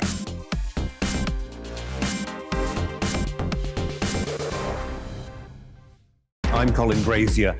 I've reported from more than 70 countries around the world, covered wars from Afghanistan to Iraq, from Lebanon to the Balkans. I'm trying to bring that experience, that feel for events, to the studio. And something else, I'm ready to give an opinion. Today's stories with a spark. Brazier from 8 p.m. weekdays on GB News.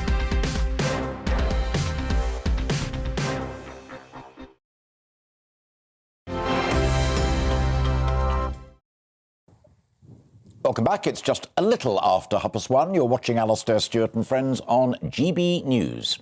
Now, England's added 10 countries in southern Africa to the travel red list. It means that all people arriving from those countries will now be required to take a PCR test by the end of their second day after arrival and remain in self-isolation until they have a negative result. But there's also been some confusion over the rules. It's unclear when they'll come into place and whether the test must take place on day 2 or whether it can be done a little earlier. Let's get more on this with travel consultant and CEO of PC Travel Agency, old chum of mine and a very good friend of this programme, wrapped up against the cold there, Mr. Paul Charles. Can you clarify for us, with the authority that you bring to the argument, what exactly are the new restrictions on travel, Paul? Yes, good afternoon from snowy Birmingham, Alistair. It's certainly not very warm, that's for sure. The restrictions are they're getting a bit clearer now. So obviously, as you say, from this morning, anybody coming from one of those 10 countries in southern Africa, which are on the red list now, actually has to go into hotel quarantine with immediate effect at a cost of over £2,000 for 11 nights. And actually, the main rules that are going to affect everybody coming into the UK, wherever you're coming from in the world, are from Tuesday morning at 4 a.m. when the government is introducing PCR testing for all. So this will mean you will have to pay a little bit more money for a PCR test each. Very costly if you're a family of 4, of course. You have to take that test when you arrive back in the UK at any point after your arrival up till the end of day 2. And then you, during this time, have to be in self-isolation at home. And, of course, you have to wait in self-isolation until you get a... Yeah. And in terms of the economics of it as well, thanks for clarifying that. But those who travel at the front end of the plane, i.e. the big spending customers, this is a big hit for the airlines because the Caribbean, touch wood, is still OK. And I know lots of folk are lucky enough to go there. But South Africa, are you all right? Yeah, I'm sorting that out. He's got a lens problem there. South Africa at Christmas time is hugely popular. BA owners, IAG, they've seen their shares crash. How big a hit is this going to be for the industry? No, I'm now being told it wasn't just putting the lens right. We have lost Paul. We'll get back to him if we can, because I would like to hear the answer to that question about the impact on the industry, because I know an awful lot of people work for the industry. But for the time being, that was Paul Charles. I hope we can get him back as well.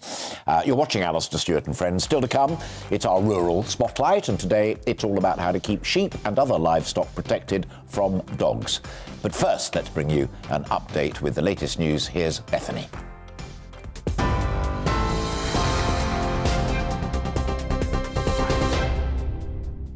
Thanks, Alistair. Good afternoon. These are your latest headlines. The Health Secretary says we are nowhere near a full lockdown, but confirmed face coverings will be mandatory in shops and on public transport in England. It's one of a list of new measures being introduced from Tuesday to try and curb the spread of the new COVID variant, Omicron. International travellers will need to quarantine until they receive a negative PCR test, and anyone who's returned from one of the 10 countries now on the red list within the last 10 days must self-isolate and take a test. European leaders are now meeting in Calais for emergency talks on the surge in migrants crossing the Channel, but without the British government. The Home Secretary is warning that failing to increase cooperation with Europe over the issue could cause even worse scenes this winter. Priti Patel's invitation to the meeting was withdrawn by Emmanuel Macron after Boris Johnson publicly shared a letter addressed to him on how to deal with the crossings. The family of a missing girl who vanished 40 years ago have renewed an appeal for information. Catrice Lee hasn't been seen since her second birthday on the 28th of November in 1981. She disappeared while on a shopping trip with her family near the British Army base in Paderborn in Germany, where her father, Richard Lee, was serving. Anyone with information is encouraged to contact the police. And a new design of the 50p piece to mark the Queen's Platinum Jubilee has been unveiled. The Royal Mint announced it will be launched next year. Her Majesty approved the design of the number 70, the length of the Queen's reign. You're right up to date. I'll have more at 2 o'clock.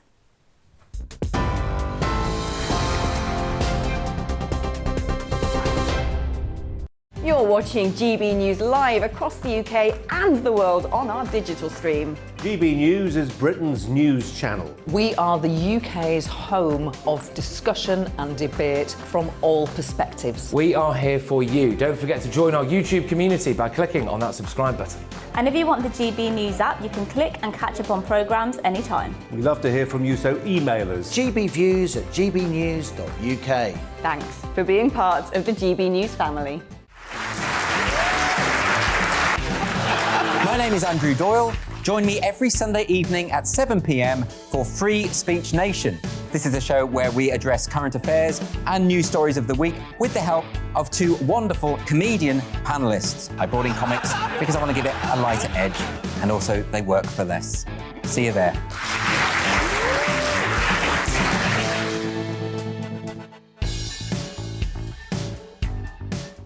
Join my show Farage, 7 p.m. till 8 p.m. Monday through Thursday, and there you will get opinion, analysis, debate, and I'll cover stories that nobody else dares to touch.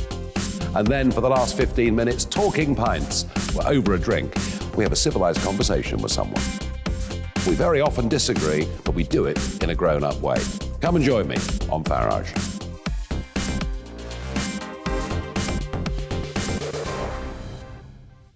I'm Colin Brazier. I've reported from more than 70 countries around the world, covered wars from Afghanistan to Iraq, from Lebanon to the Balkans. I'm trying to bring that experience, that feel for events, to the studio. And something else. I'm ready to give an opinion. Today's stories with a spark. Brazier from 8 p.m. weekdays on GB News.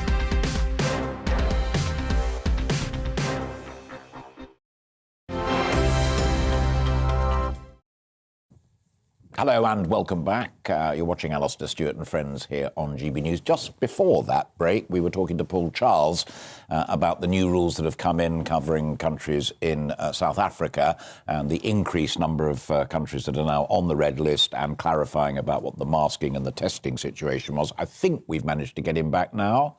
There you are, and I'm delighted.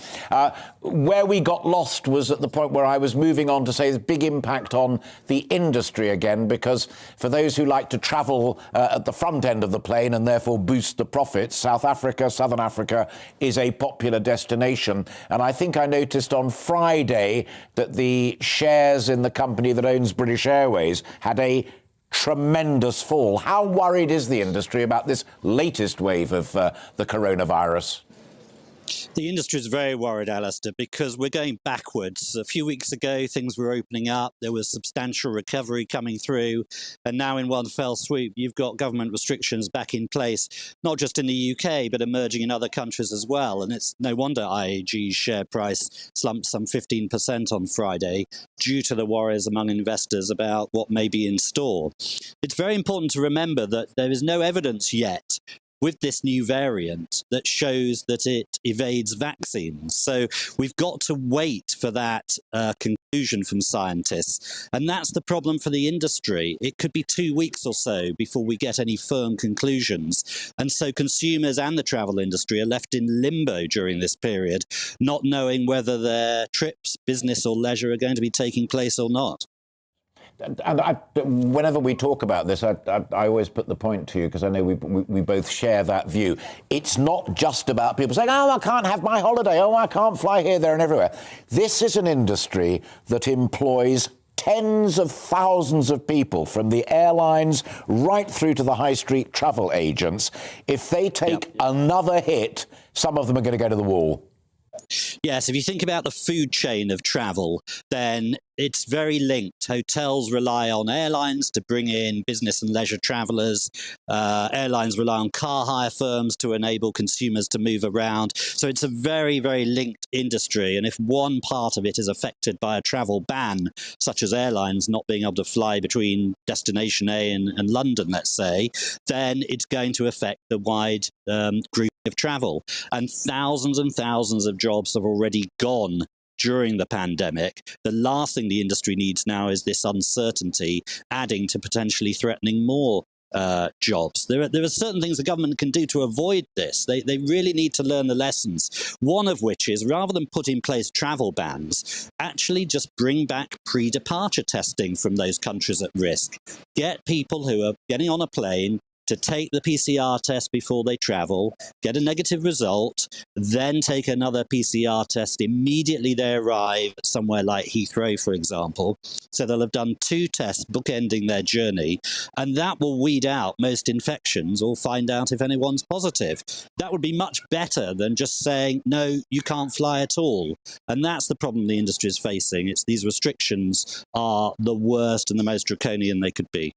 Sure. That is eminently sensible. Where is the resistance to pre-departure testing coming from?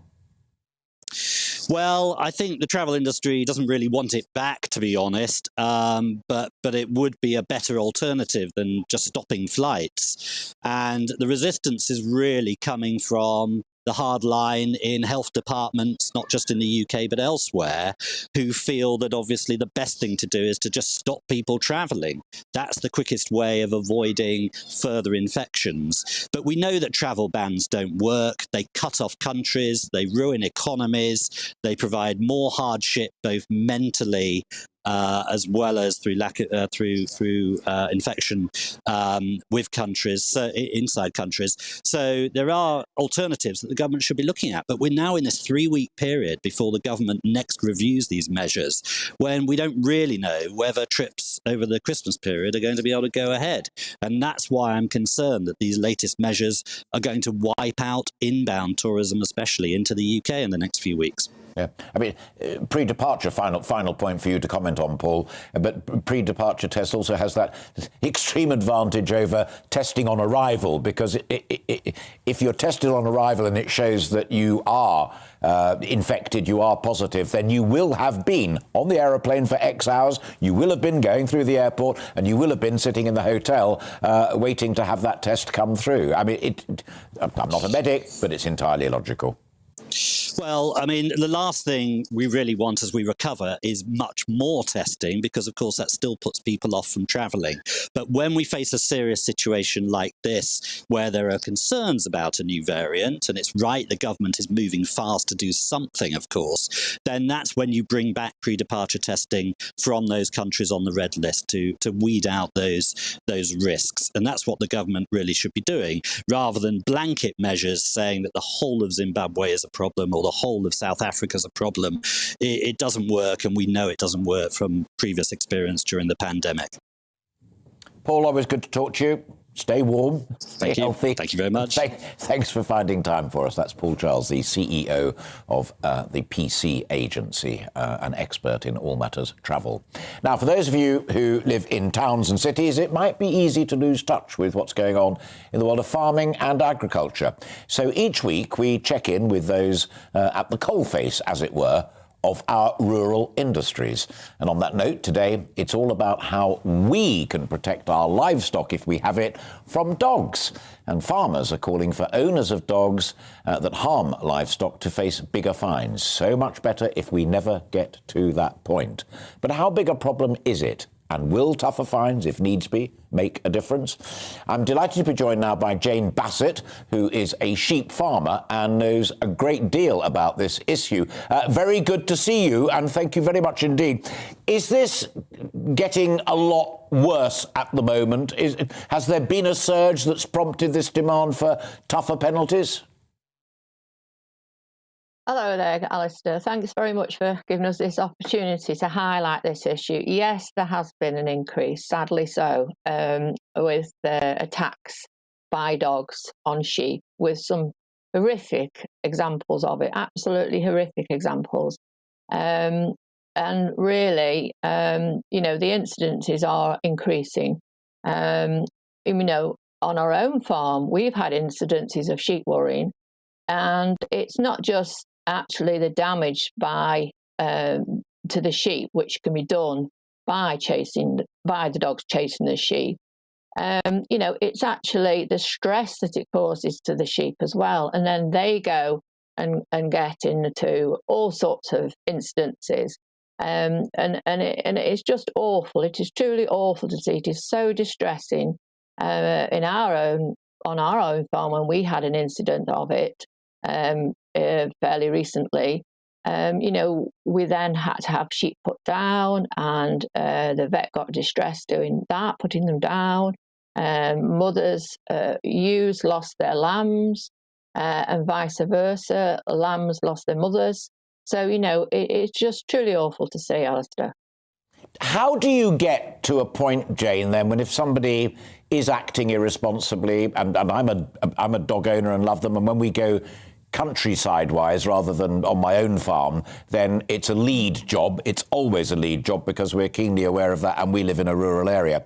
But if that doesn't happen, how do you get to the point of somebody being fined? Because presumably they have to be prosecuted first, they have to be found guilty, and then they're fined. That's a tricky old procedure. Well, it is. I mean, the law has been strengthened and it is going in the right direction, and it is not easy to actually find the people who actually cause the damage, the owners of the dogs who cause the damage, and fines are increasing. But at the same time, they should be stronger fines, and at the same time, it would be helpful if there was a lot clearer rule on actually, you mentioned that you keep your dog on a lead around livestock, and that's good. And a lot of people do that, and then that's responsible ownership. But nevertheless, the law is not clear. It needs to be clearer, not only strengthened in fines, but also the law needs to be clearer, Alistair, because at the moment it's very vague, and it's actually advising you to actually put a dog on a lead. But it was actually strengthened. It was made law that you had to have a dog on a lead around livestock. That would be helpful. Oh, fascinating. Now, I always like to put my hand up when I'm ignorant on this programme, because honesty is the best policy.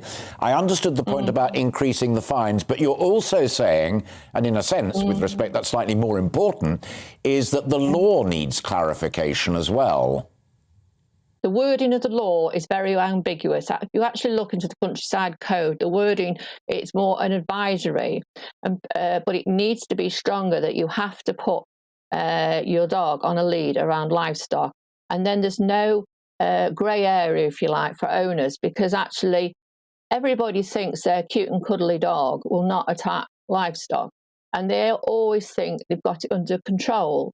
But actually, every dog has an instinct to chase animals, even if it's usually obedient and it's usually well behaved.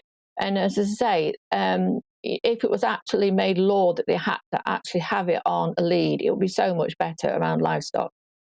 Yeah, makes good sense. All right, Jane, great to talk to you, and I wish you well, and I hope this problem is solved, and I hope everybody listening, we can all love our dogs and adore them, and we do, but when they're going out into the countryside, whether it's in the company of sheep or also, in our case, horses, then they do need to be contained, because they're only doing what comes naturally, but it can be seriously dangerous and economically very, very painful for people like Jane Bassett, who is a sheep farmer. This programme's called Alastair Stewart and Friends, and after the break I'll be catching up with a very dear friend of mine, multiple Olympic medalist with a love of horses too, the great Carl Hester. See you in just a couple of minutes. It's time to remind ourselves there's always another winter. Canary Islands sponsors the weather. A cold and sunny afternoon for many, but showers in the north are spreading southwards. Let's take a look at the details. Mostly dry across the southwest for the afternoon, with a few showers affecting the north coast. Sunny spells for many, but cloudier in the west with highs of 8 Celsius. A dry and bright afternoon across London and the southeast, but cold and a little breezy with temperatures reaching highs of 3 to 5 Celsius. A sunny and dry start to the afternoon, but turning cloudier from the north with some patchy rain, sleet and snow spreading south. For Manchester and the northwest of England, a drier and brighter afternoon with some sunny spells after sleet and snow clears away southwards. Another cold day with highs of 3 to 5 Celsius. It's a similarly cold day on the eastern side of the Pennines, with a continued risk of showers along the North Sea coast. A breezy afternoon with highs of around 3 Celsius. For southern Scotland, a much brighter and sunnier afternoon after the cloudy morning, but staying cold with northerly winds. Breezy in the east with highs of 3 or 4 Celsius. And a largely dry afternoon for Northern Ireland, but still the chance for a few showers in places. Sunny spells and less windy than yesterday with highs of 6 Celsius there. Canary Islands sponsors the weather. Join me, Nana Akweer, on Fridays, Saturdays and Sunday afternoons here on GB News. Expect fiery debate and passionate discussion as my panel and I take on some of the top stories hitting the headlines. You can look up the statistics. No, you look it up. I hug everyone. We learn from it and try and move on. That's it. Opinion is at the heart of the show. It's a place for open and frank conversation, but without the fear of cancellation. So join me here on GB News on Friday, Saturday and Sunday afternoons between 4 and 6 p.m. You're watching GB News live across the UK and the world on our digital stream. GB News is Britain's news channel. We are the UK's home of discussion and debate from all perspectives. We are here for you. Don't forget to join our YouTube community by clicking on that subscribe button. And if you want the GB News app, you can click and catch up on programmes anytime. We love to hear from you, so email us. gbviews@gbnews.uk. Thanks for being part of the GB News family. My name is Andrew Doyle. Join me every Sunday evening at 7 p.m. for Free Speech Nation. This is a show where we address current affairs and news stories of the week with the help of 2 wonderful comedian panellists. I brought in comics because I want to give it a lighter edge, and also they work for less. See you there.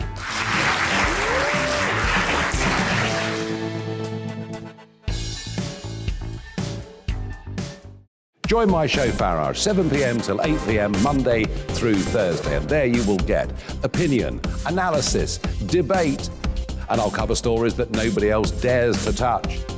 And then for the last 15 minutes, talking pints. We're over a drink. We have a civilised conversation with someone.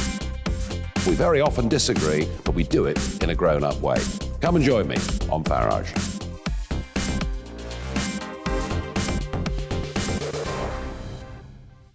I'm Colin Brazier. I've reported from more than 70 countries around the world, covered wars from Afghanistan to Iraq, from Lebanon to the Balkans. I'm trying to bring that experience, that feel for events, to the studio. And something else, I'm ready to give an opinion. Today's stories with a spark. Brazier from 8 p.m. weekdays on GB News.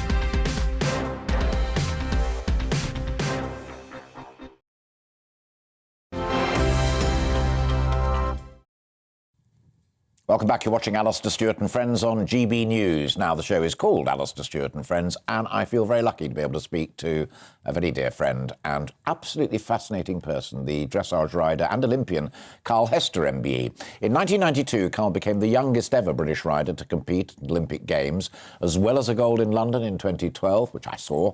He and the team won silver in Rio in 2016, and earlier this year a bronze medal in Tokyo. I didn't ask for this bit to be put in my lead-in. He was the oldest member of Team GB. I don't think we need to mention that at all. Delighted to say that Carl joins me down the line now. Carl, there he is. I didn't put the bit about the oldest member of the team. I apologise profusely. I tell you the truth of this, Carl, is I was sitting at home listening to Desert Island Discs, and up you popped, and I didn't know about your work with the Fortune Centre all those years ago. So we'll come to dressage and Olympics and stuff like that. But that's a brilliant story. What were you doing? How old were you? And who were you helping? Well, I was actually living in Sark in the Channel Islands at the time, and a lady who had a holiday house over there called round to the school and said, look, does anybody, is anyone interested in a career with horses? And that was me. And so I came and met them for the interview. And they said, well, why don't you come to England and see it? And I said, well, where am I going? So she said, well, we run the Fortune Centre, and, you will be able to come there and get some qualifications for teaching to help with where I was going to go. And that's how I ended up going there. worked alongside the students there, the residential students. Yeah. And so I had a little bit of a joint career while I was there, helping them with their riding and just really the rehabilitation that horses bring for so many people with disabilities. Yeah. So it was a really interesting start for me. And I think a lot of people thought that I was possibly part of the group, but in fact I was the same age as them, but I was there just helping and learning to ride at the same time. Well, a fascinating story, and as we both know, because we both support riding with the disabled, that the magic and power of the horse to help people in need is just phenomenal.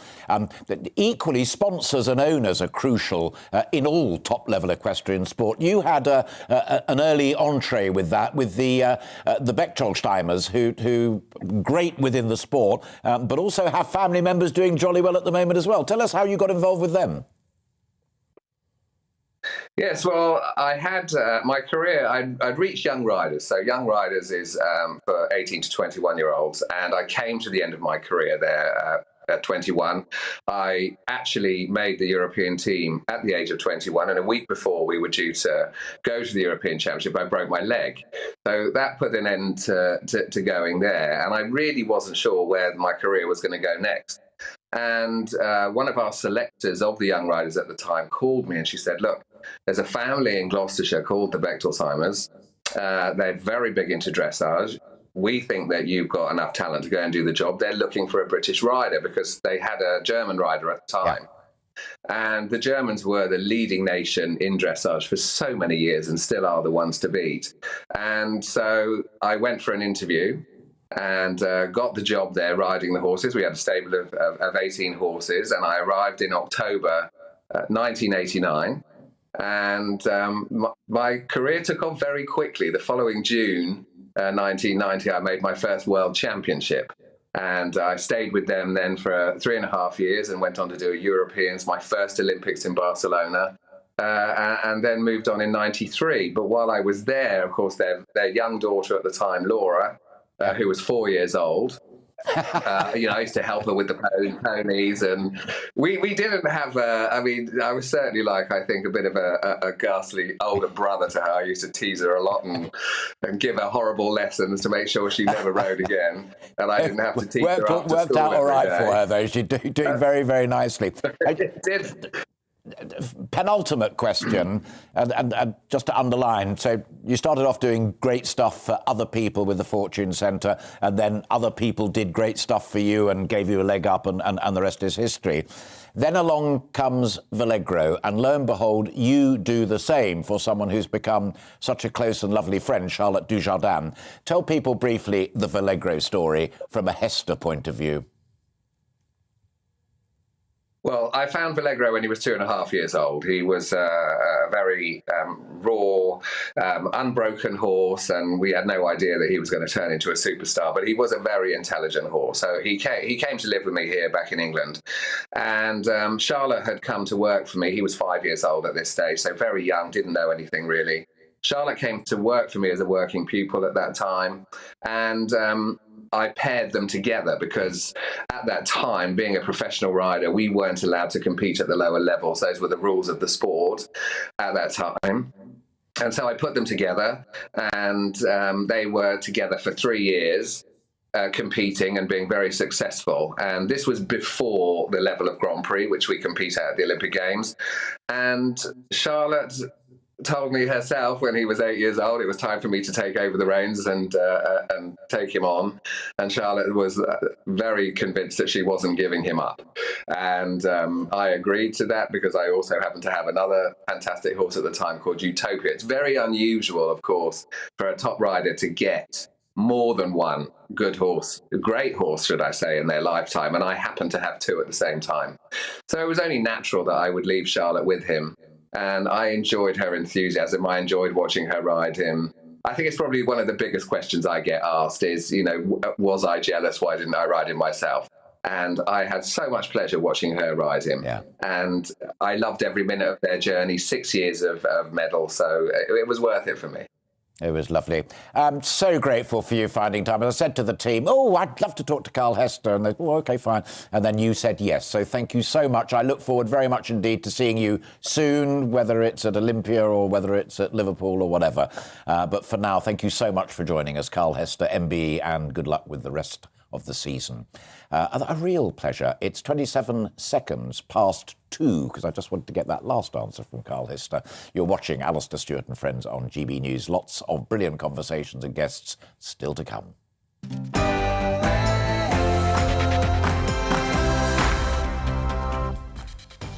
Hello and welcome if you've just joined us for the last hour. Hello again if you've been with us since 12 or indeed since 1. I'm Alastair Stewart, and for the remaining hour I'll be keeping you company with the stories that really matter all across the country. We've plenty coming up. Shortly I'll be sharing your thoughts and indeed mine on our big conversation today, and it's been a cracker. The waiting list crisis in the NHS, already bad and about to be made worse by Omicron.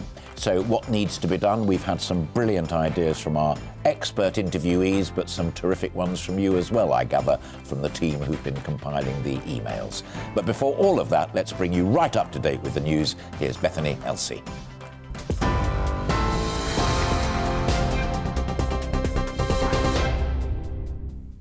Thanks, Alistair. This is your news just after 2 o'clock.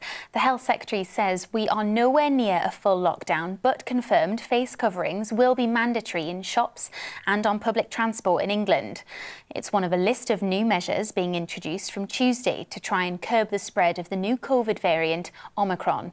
International travellers will need to quarantine until they receive a negative PCR test, and anyone who's returned from one of the 10 countries now on the red list within the last 10 days must self-isolate and take a test. Given the number of mutations in this new variant, there's reason to think that it may be, and I stress the word may, that this variant may turn out to make our vaccines less effective. It may not. We just don't know enough. But as a precautionary measure, what we are doing, these measures, but also turning to the vaccination program, even if this variant turns out, and it's an if, even if it turns out to make vaccines less effective. A group of Italian scientists has published the world's first photo of the new Omicron variant. It revealed the strain has more mutations compared with the highly infectious Delta variant, but scientists say the findings don't directly suggest the new strain is more dangerous. So this variant has a large number of mutations, and some of them are actually concerning. The early evidence suggests that there is a small risk in reinfection, but it will take, as you said, it will take at least few weeks to understand the impact of this new variant, such as how infectious this is and how severe is, how fatal this variant is going to be. So no data available at the moment to conclude whether vaccines reduce any vaccine efficiency. So I think we need to wait at least for a few weeks, at least 2 weeks, to make the real conclusion. European leaders will be meeting for emergency talks on the surge in migrants crossing the Channel in Calais this afternoon without the British government. The Home Secretary is warning that failing to increase cooperation with Europe over the issue could cause even worse scenes this winter. Priti Patel's invitation to the meeting was withdrawn by Emmanuel Macron after Boris Johnson publicly shared a letter addressed to him on how to deal with the crossings. More than 25,000 people made the journey so far this year, and 27 died trying to do so last week. Khalid Ismail, who crossed the Channel in August 2020, told GB News it felt endless.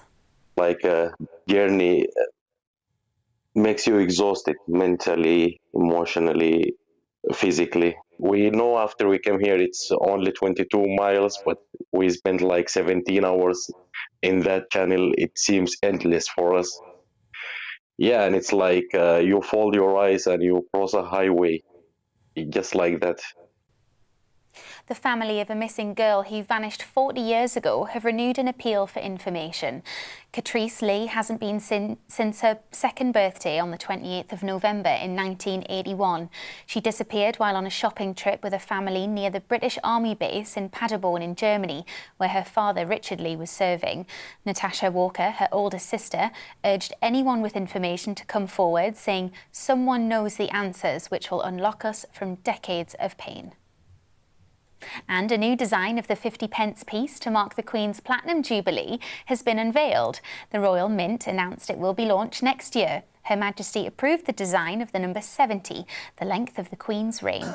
It's the first time a royal event has been celebrated on the tail side of a 50p. I'll bring you the latest headlines in half an hour. Now it's back to Alistair.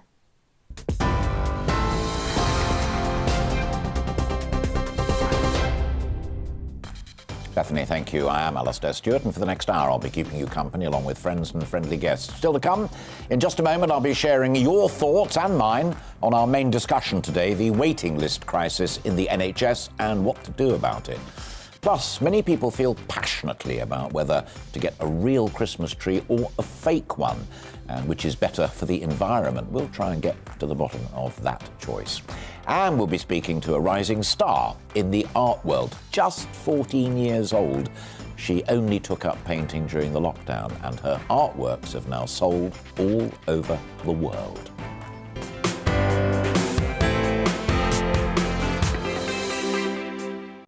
Now, before we get to your views on the issue of the NHS backlog, I'm delighted to be speaking about it and the new virus with a good friend of this programme, Professor Callum Semple, Professor of Child Health and Outbreak Medicine at the University of Liverpool.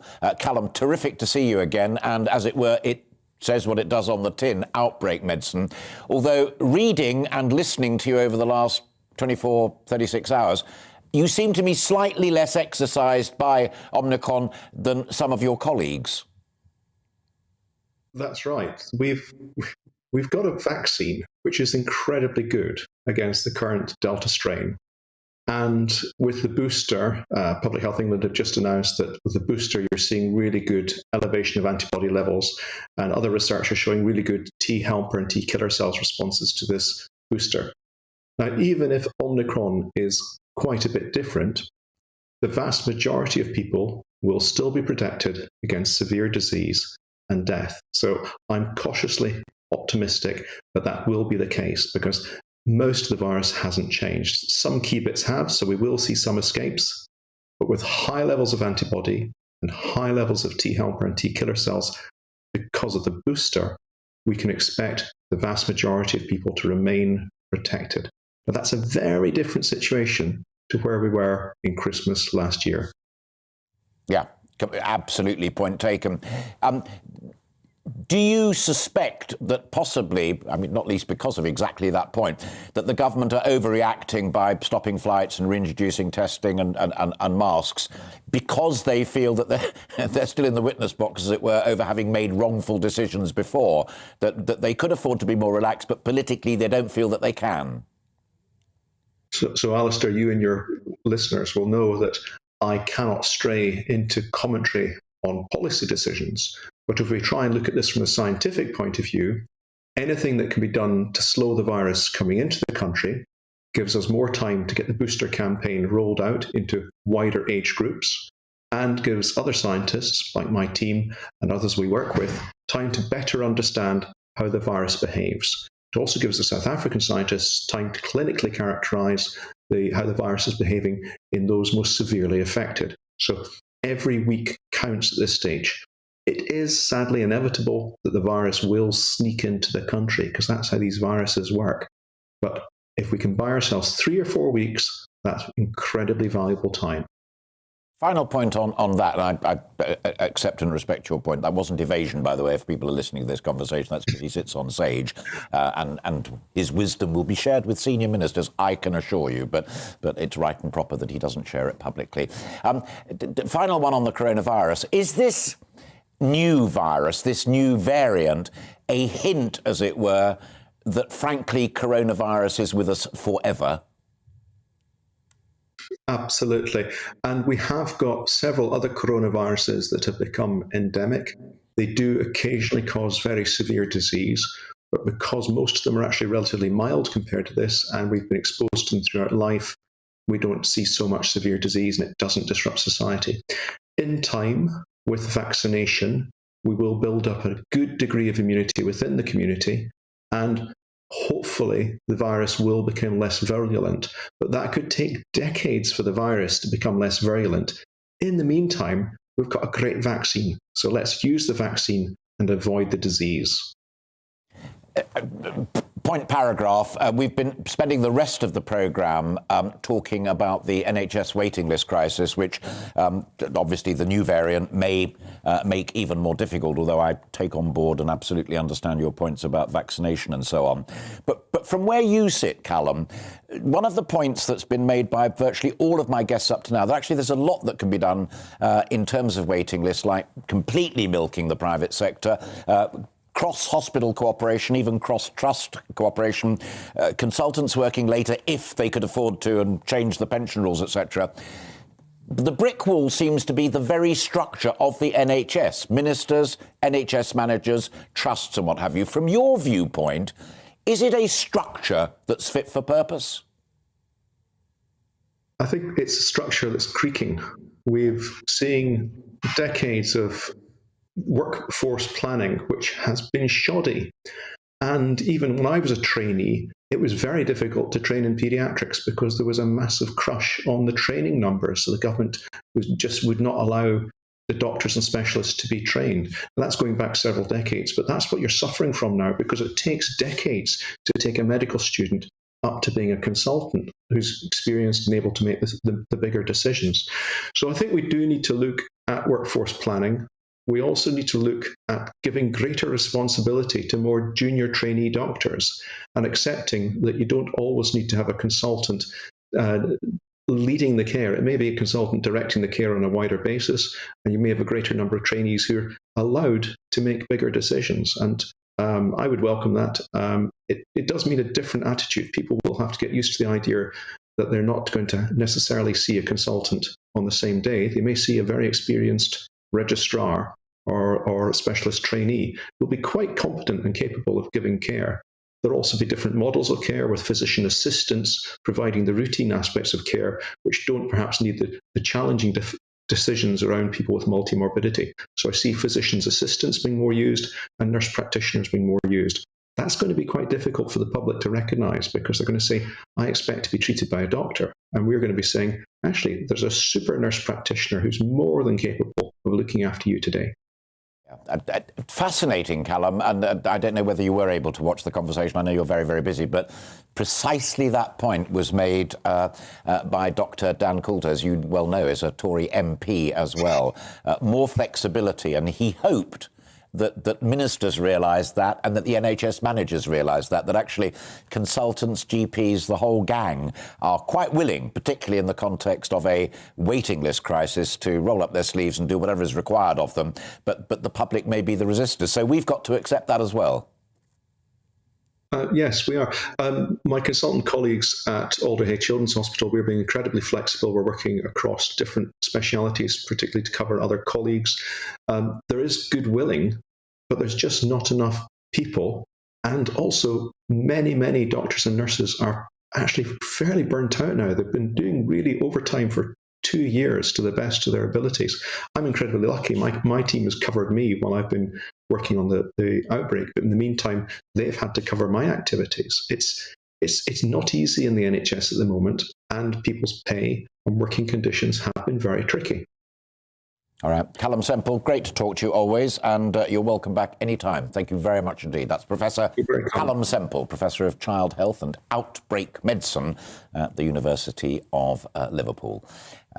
And food for thought there as well, flexibility, but doing everything that can be done to do the overtime, to cut the waiting lists and what have you. But I think there's a real opening there with listening to him and people like Dan Poulter to get something done. Now, an awful lot of you have been getting in touch about this discussion, and it really doesn't surprise me. But before we get your views, and I'll read them out, let's take a look back at what some of my fantastic guests have had to say about the NHS backlog. What is their prescription? We began with Chris Hopson, Chief Executive Officer of NHS Providers, and he and I talked about the backlog and the overriding problems within the system. So the answer to the question is that money is one of the factors that will influence how quickly we can get through the backlog. Another factor is availability of workforce. And the reality is that we have 93,000 vacancies in the NHS, and that unless we can fill those vacancies, which will take us some time, that will be a rate limiting factor. But look, I think it's really important to start by saying that every single trust leader is absolutely aware of the moral imperative of getting through this waiting list as quickly as possible, because we know that, you know, it's very easy to talk statistics. I thought your excellent introduction set out lots of the issues very well, apart from one thing, which I might come back on a bit in a second. But effectively, let's remember that behind all of those statistics, there are people who are in pain, and there are people who, if we can't get to them quick enough, then effectively they do suffer the risk of not being able to go back to work. They suffer the risk of long-term permanent disability. So we absolutely know how vital it is to get through this. And actually, Alistair, the one thing we are doing pretty well at the moment is we are actually recovering our pre-pandemic levels of activity really very, very well. We're very, you know, almost back to where we were before the pandemic. The problem we have in many places is that we have to ensure that we protect patients from infection risk, COVID infection risk. And that means we need to, you know, separate out elective activity from urgent and emergency care activity. And that makes hospitals, by definition, less efficient. When demand rises significantly because we don't have the capacity, and just to make the point on the money, we've gone through a decade of the longest and deepest financial squeeze in NHS history. And that meant over the last decade, as care was growing, demand for care was growing by about 4% a year, funding only increased by 1.5%. So we've got a decade where we've simply have capacity has seriously lagged behind demand. So that means that, and again, this isn't just in general practice, it's right the way across the NHS. We've got a staff team that we are asking to run harder and harder and harder. And we're trying to close that capacity gap by asking the staff to do that. But in reality, they said they're being outpaced by the extra demand that we're seeing. So I'm not accused of cheating. The bit that he disagreed with in my overall introduction was about GPs. Only 47% of you being able to get an appointment on the day that you ask for it. He came back and said, we're working very, very hard. All of our GP people are working very, very hard. I didn't dispute that, but I said there was still a real demand problem out there. And I think we honourably agreed to differ on that. So that was Chris Hopson from NHS Providers. I then spoke to Andrew Vallance-Owen, who's the former medical director and chief medical officer of Bupa, who said that the structure of the existing system could be the problem. Delivery is really, really important, and a real focus on the moral imperative, as Chris has said, which is about the needs of patients. Obviously, there are many people who work in the NHS who have their own views, but patients has got to be the delivery focus. I did read Michael Barber's book, Instruction to Deliver, when he was running the delivery unit at the for the Prime Minister, for Tony Blair, and he writes about the power of delivery and getting accountability down to the right place. And I don't think the structure that is there is very enabling. It really has to happen at local level. And I think particularly medical directors, nursing directors, and their colleagues who deal with patients day by day, they've got to be people who have the ideas, who look outside, who have the accountability for delivery for this. And this is where the medical front line have the expertise. There's no question that with the state of the waiting lists that you were talking about right up front, there is going to have to be some sort of prioritization. And we have traditionally prioritized on waiting times, on numbers on waiting lists. But as, again, Chris said, there are people out there with cancer, with life-threatening illnesses, with terrible disability and pain. And really, the prioritization does need to be, or the rationing needs to be on the basis of clinical need, in my view. It's not how long you waited on the list, it's whether you need that operation. And again, it comes down to the clinical front line to make those decisions and to work out who are the patients who really need to be done urgently while they still can, while they're still with us. And, it's a big issue, to actually put people on waiting lists back even further for the sake of people whose need is greater. Dr. Richard Vaughtry is a GP in Leeds and Assistant Secretary of the Leeds LMC. He told me about NHS resources and prioritisation.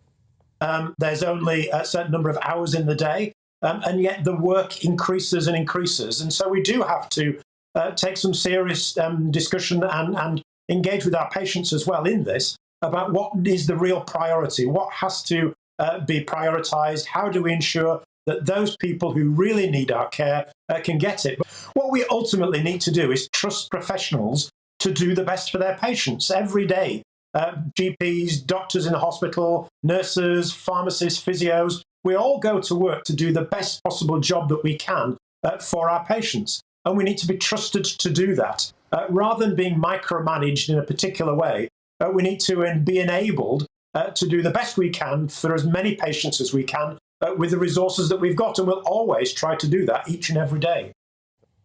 Finally, I talked to Dr. Dan Poulter. Dan is Conservative Member of Parliament for Central Suffolk and North Ipswich, and also a hospital doctor. I asked him what made him tick as a doctor.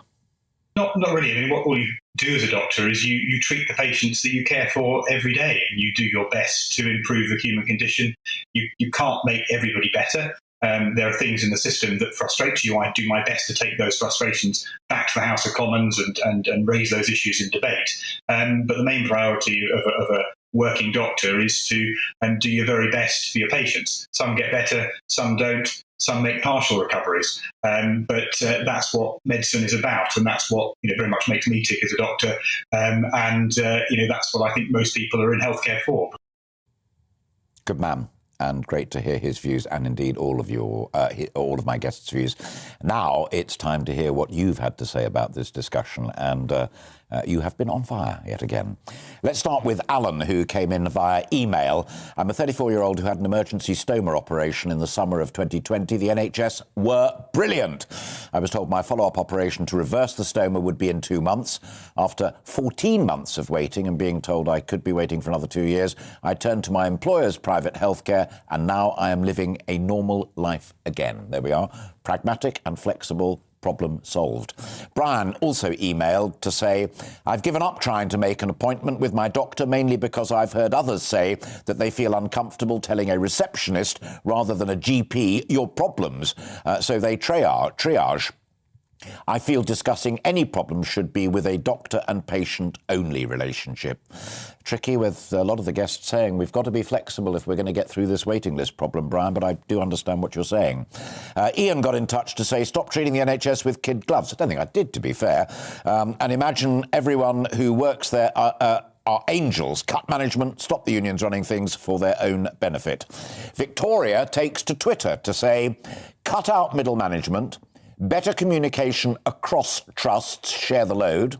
Better alliance with post-hospital care so as not to hold up beds. Stop paying top pound for meds, even though we bulk buy. Get doc surgeries back up and running fully and do extra clinics. Kind of shorthand in there, but I think Victoria makes her points crystal clear.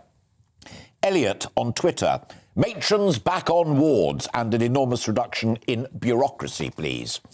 Nikki also on Twitter, remove the majority of managers and get students out of university and onto the wards to work and learn as they go. Degree nursing is really not worth the paper that it is written on. There's an interesting point. Robert sent his views on email. The sooner the NHS is scrapped and private healthcare introduced, the problem with the NHS will never end. I think one of the big problems with private healthcare is who can afford it, and you have to be realistic. Not everybody can. That's the whole point about the NHS, Robert. Mike says nearly 2 years waiting for a new ankle joint. It was cancelled 4 times. And last time, whilst in an anaesthetics room. Gosh. Now also awaiting knee surgery due to overcompensation on the knee. I know what you mean after my broken hip. Ooh. Because of the ankle problem. How are the private lists doing? Well, 2 of my guests said that there is still more capacity, so let's give it a push and let's give it a nudge. Jane says the NHS is not fit for purpose. Close it down and start again. Might be a bit radical, Jane. An anonymous contributor. Eradicate staff shortages. Make public sector sick pay the same as the private sector. David says we had the best NHS in the world. Now how is it that we now seem to have the worst? Can we not learn from other countries? Well, that point was made by two of my guests as well. Finally, Sue via Twitter. It's going to be expensive because they need to address the capacity issues first. But basically, the NHS isn't fit for purpose and needs a complete overhaul and not just fiddling around the edges. So there you have it. And I can promise you faithfully that that was just a tiny element of the comments. So thank you very, very much indeed for all of those. Whether I agree with them or disagree with them is irrelevant. You made those points. We share them back. Now is my take. From its inception, the NHS has faced crises but survived. Successive governments have fiddled with the structure and the funding model, yet it's survived. The brief remains constant, cradle-to-grave care, free at the point of delivery, and that's survived. But COVID has conjured up something different. The scale and duration of the pandemic seem to have posed intractable problems. And now the Institute of Fiscal Studies, no political agenda, objective analysis, warns that unless something happens, waiting lists could get to 13 million. That's 1 in 5 of the population. It has hardly been starved of cash, and yet the problems within the NHS persist. We've had wisdom from those who know this morning. My own view is that the prescription does indeed need to be radical. I don't think the model is still fit for purpose. And the nation, the taxpayers that is, can't afford the unlimited financial appetite of the NHS. So, first and as soon as is possible, a root and branch examination needs to take place of what the NHS can and cannot do, should and should not do. Secondly, ministers need to accelerate the long-promised but never delivered merger of health and social care. Both are in crisis and both need urgent treatment. Third, the financial model does need re-examining. There is a greater role for private insurance for those who can afford it to make free more taxpayer cash and capacity to those who have no such choice. I made that point in response to one of your emails. It all requires thinking outside of the box, and it needs open and honest thinking from the political classes. One lives in hope.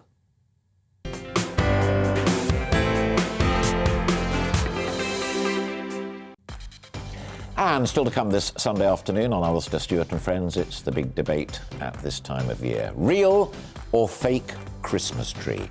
But which one is better for the environment? We'll be getting to the bottom of that. But first, let's take a look at the weather, and I'll see you in a couple of minutes. It's time to remind ourselves there's always another winter. Canary Islands sponsors the weather.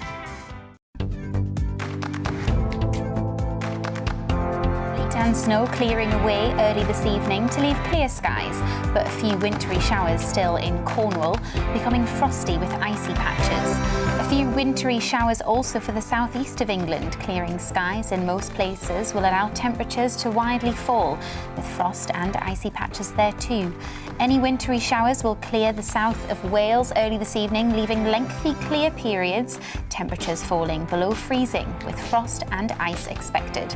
In the Midlands, it will be largely dry with clear skies. In the evening, temperatures will quickly fall below freezing with frost and ice, especially where there is already snow on the ground. England will continue to see wintry showers along the coast this evening, but elsewhere it will be generally dry and clear, becoming very cold with widespread frost and ice. Largely dry and clear in Scotland, with winds turning light and temperatures falling below freezing. Mostly clear skies at first, but cloud thickening from the west later. In Northern Ireland, it will also become frosty this evening under mostly clear skies. However, cloud will thicken from the west, halting the fall in temperatures in places. Most of the UK will remain dry, very cold and frosty overnight, but wintry showers to continue close to the North Sea. Canary Islands sponsors the weather. You're watching GB News live across the UK and the world on our digital stream. GB News is Britain's news channel. We are the UK's home of discussion and debate from all perspectives. We are here for you. Don't forget to join our YouTube community by clicking on that subscribe button. And if you want the GB News app, you can click and catch up on programmes anytime. We love to hear from you, so email us. gbviews@gbnews.uk. Thanks for being part of the GB News family. My name is Andrew Doyle. Join me every Sunday evening at 7 p.m. for Free Speech Nation. This is a show where we address current affairs and news stories of the week with the help of two wonderful comedian panellists. I brought in comics because I want to give it a lighter edge, and also they work for less. See you there.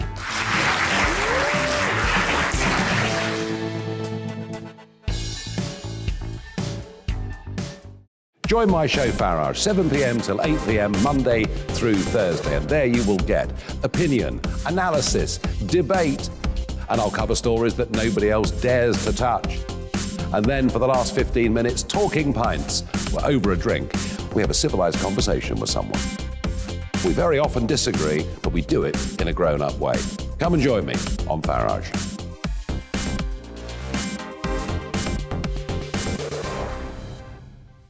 I'm Colin Brazier.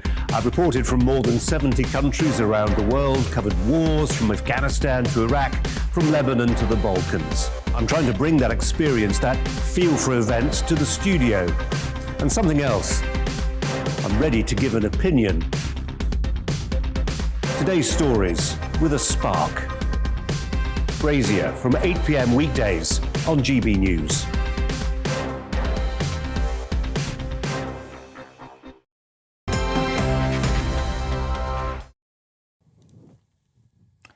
A wintry mix. Oh, that's the weather forecast. I'm so sorry. I don't why that is sitting there. I have absolutely no idea. Welcome back. You're watching Alastair Stewart and Friends, and thank you so much for doing. We're here for another half an hour and plenty more still to come, including which kind of Christmas tree is better for the environment, real or fake. But let's bring you right up to date with the company of somebody who does know what they're doing, Bethany, with the latest news headlines.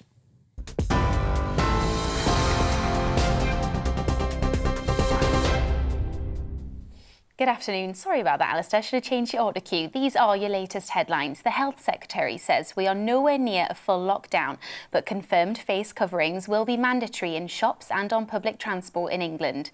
It's one of a list of new measures being introduced from Tuesday to try and curb the spread of the new COVID variant Omicron. International travellers will need to quarantine until they receive a negative PCR test as well. And anyone who's returned from one of the 10 countries now on the red list within the last 10 days must self-isolate and take a test. European ministers are now meeting in Calais for emergency talks on the surge in migrants crossing the Channel, but without the British government. The Home Secretary is warning that failing to increase cooperation with Europe over the issue could cause even worse scenes this winter. Priti Patel's invitation to the meeting was withdrawn by Emmanuel Macron after Boris Johnson publicly shared a letter addressed to him on how to deal with the crossings. The family of a missing girl who vanished 40 years ago have renewed an appeal for information.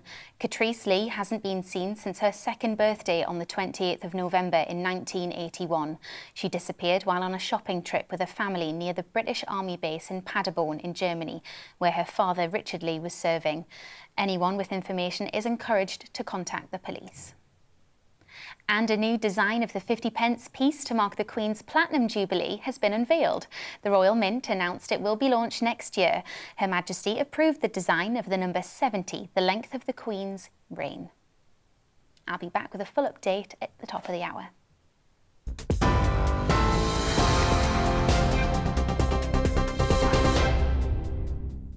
Thanks, Bethany. Now, it is that time of year that many of us are putting up our Christmas trees, and inevitably there is the debate over real versus fake. And that will be reignited in homes and offices literally across the country. But what we find fascinating is to consider which is actually best for the environment. Experts estimate that a plastic tree is about 8 times more damaging to the environment than a natural one. But are the real trees any better when you come to think about it? And are there other alternatives available. Delighted to be joined now to discuss this by Jonathan Mearns, who is the co-founder of London Christmas Tree Rentals. Now, there's a shocker. Come on to the fake versus real debate in a moment, but explain what exactly it is that you do. I guess it does what it says on the tin, but I've never, ever come across Christmas Tree Rentals. Alastair, firstly, great to be here. Thank you so much. And yeah, it does exactly what it says on the tin.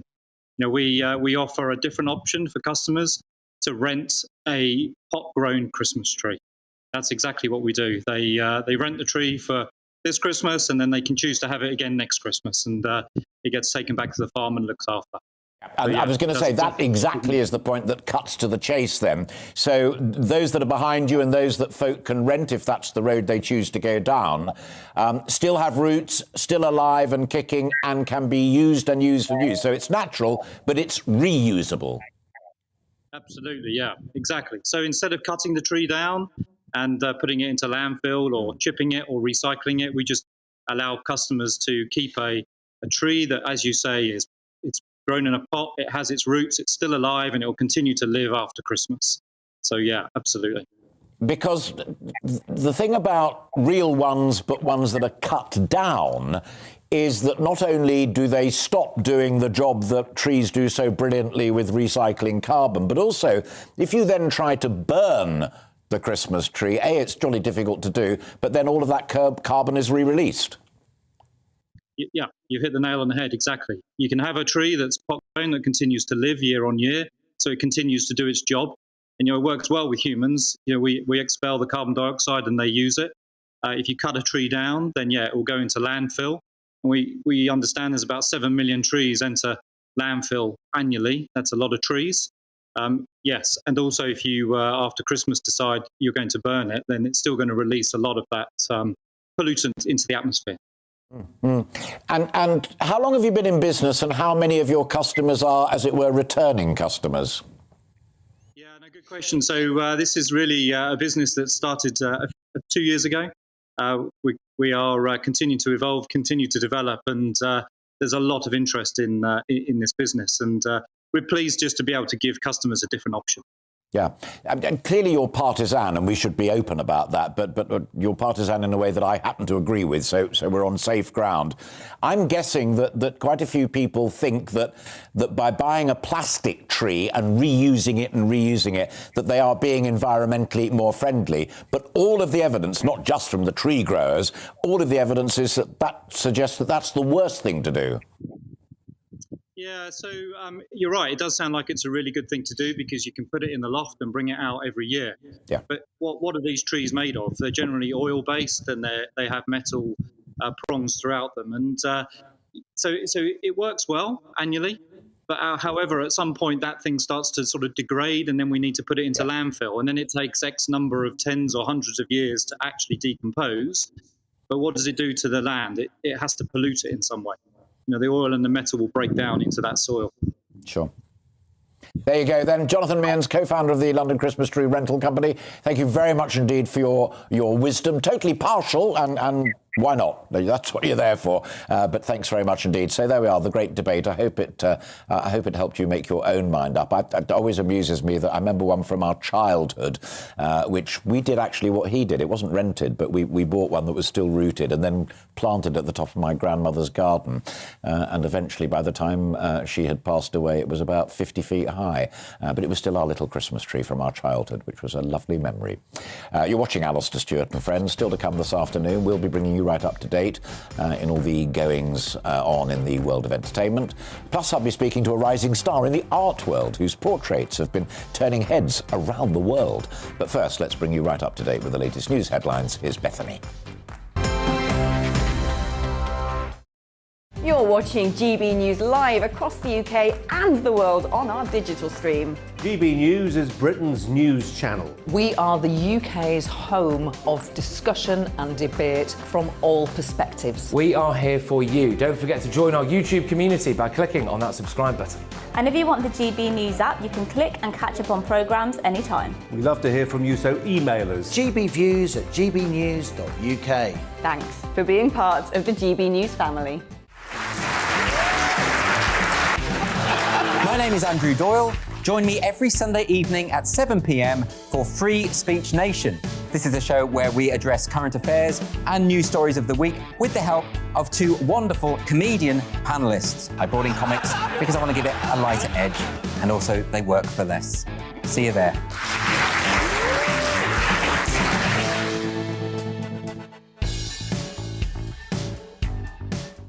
Join my show Farage, 7 p.m. till 8 p.m. Monday through Thursday, and there you will get opinion, analysis, debate, and I'll cover stories that nobody else dares to touch. And then for the last 15 minutes, talking pints. We're over a drink. We have a civilised conversation with someone. We very often disagree, but we do it in a grown-up way. Come and join me on Farage.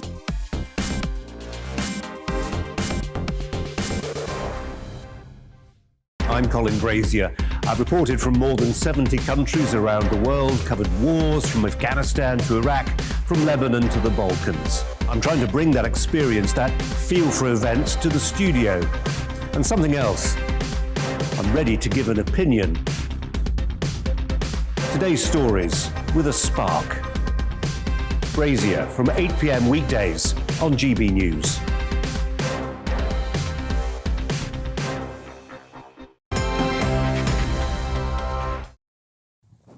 Welcome back. You're watching Alastair Stewart and Friends on GB News. It is time now to get all of the latest from the world of entertainment, from Strictly Come Dancing to Taylor Swift. And I'm delighted to be joined in the studio by entertainment reporter Hayley Palmer for the first time. Welcome to you. Now, it becomes a tradition on these days that people know that I am a big, big fan of Strictly.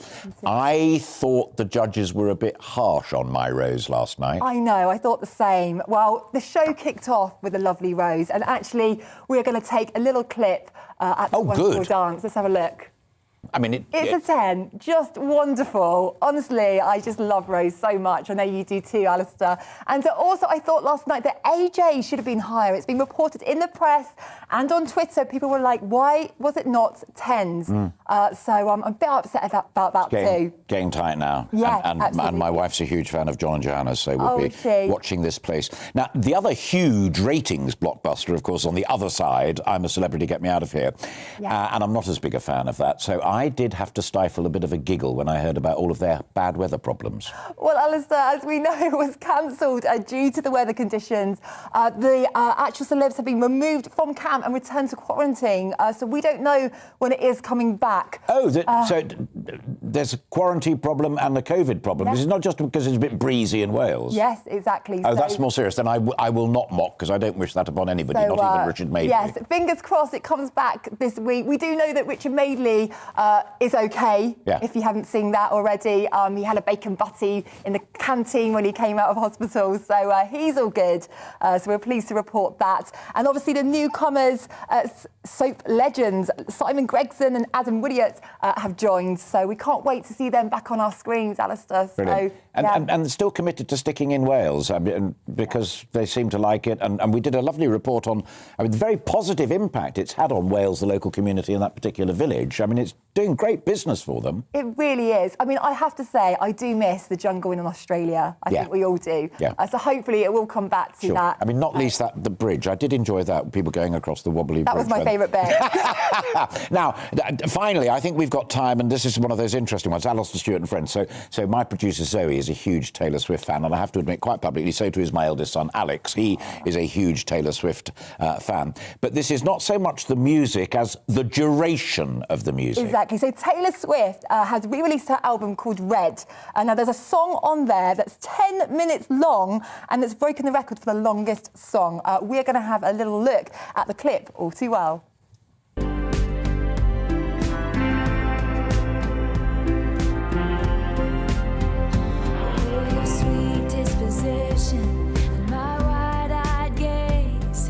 Singing in the car, getting lost upstate. Autumn leaves falling down like pieces into place, and I can picture it after all these days. And I know it's long gone, and that. Nope. And there it goes. There it goes. You're a journalist first and foremost, but you know all about the world of entertainment.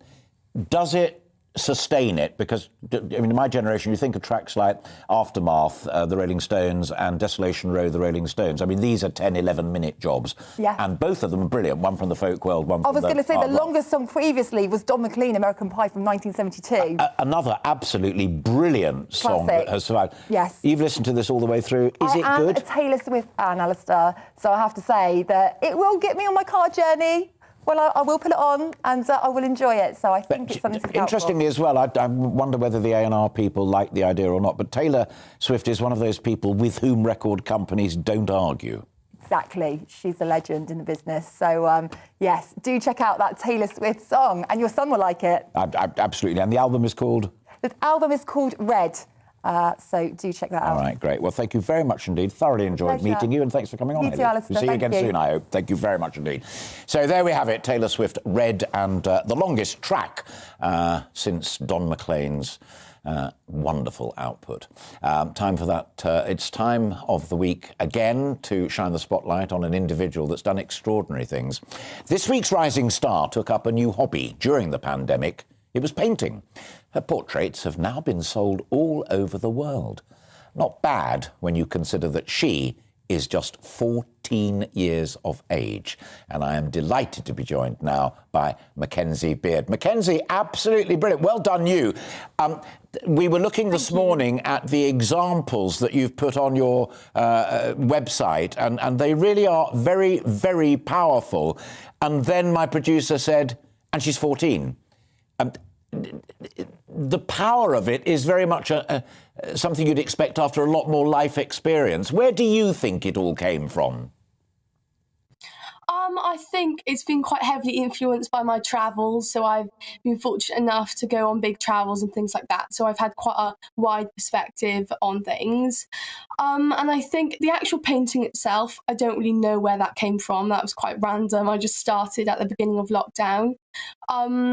But the actual inspiration behind the pieces and the people, and I think that's people are quite an important part of our society. And I think the travelling and doing so many busy things in my life, I think that's had a big impact. And I said in the introduction that it was something that you took up, I mean, relatively speaking, quite recently. Yeah, that's correct. Yep. So I took it up in March 2020, so not long ago, but yeah. And as you develop the skill, because, I mean, it's about creativity, but it's also about technical skill and brushwork and so on, when did portraits become particularly important to you? I mean, not least the one that you say you will never, ever sell, which I think is of your grandpa. Yeah, that's correct. The technical ability, I wish I could describe it. I don't really know. I do whatever I need to do to create likeness. And why it's portraits, it's because I can't paint landscapes, to be honest. I tried and they went so bad. Just trying to achieve likeness, but without making it a carbon copy. No, absolutely. I was going to say, we'll come to the landscapes, because what a lovely, brilliant, honest answer. I don't do landscapes because actually I'm not very good at landscapes. The thing that strikes me about the portraits, and particularly that lovely, the red one of your grandpa, is, I mean, it almost reminds me a little bit of Lucian Freud's type of work of portraiture, because it's very striking, it's very powerful. Have you studied, there he is behind, that is a terrific painting, and just let people enjoy that and let it sink in for a moment. Have you, as you've developed your own art, been inspired by other painters? You say you don't know where it came from, but do you look at other people's work and think, that's a nice idea, that's a nice style? Yeah, definitely. I think when I first started painting, I didn't really think about that. And I'm still not someone who has loads of inspirational people in my life. So there's not one certain person that I'm in awe of and really I'm looking at their work constantly. But now that I'm painting myself a lot, I'm becoming more aware of other people's work. And I'm beginning to have a newfound passion about art. And with that comes getting to know other artists too. And what did it feel like when your portraits started to get all of the attention that they do, not only at home and abroad? I mean, it's the magic of the internet and social media, but to have gone from something that you chose to do, as it were, to help you get through the coronavirus period, suddenly to find that, hang on a minute, I've produced stuff that people want and are prepared to pay top dollar for. What did that feel like? That was probably the strangest part. And I think it got weirder and weirder because people were interested in my work and then they became interested in me as well as my work, and having quite a lot of attention on me, that was quite strange. And especially since I produced these portraits for no one else but myself and my family to see. They were just a hobby, and now they're everywhere, and people internationally are wanting to buy them for stupid amounts of money. And it's a lot now, and it's actually quite nice that it's died down a little bit now, so I'm just carrying on with my normal life. But things like this just pop their head in, and it's like two different worlds that I'm living in at the moment. Yeah, but just hold that, and I'm asking my team to hold that picture that's up at the moment, which is the little boy in the frame. In water, floating. What's the frame and what's the blue?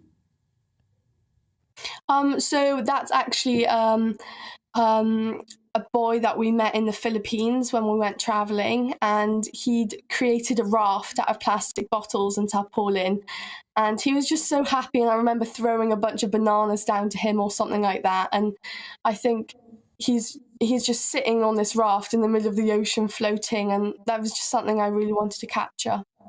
It's absolutely delightful. The other bit I love about it is how it goes from much brighter down to the darker water, capturing whatever the light was doing. And now you explain it's the Philippines. That maybe makes even more sense.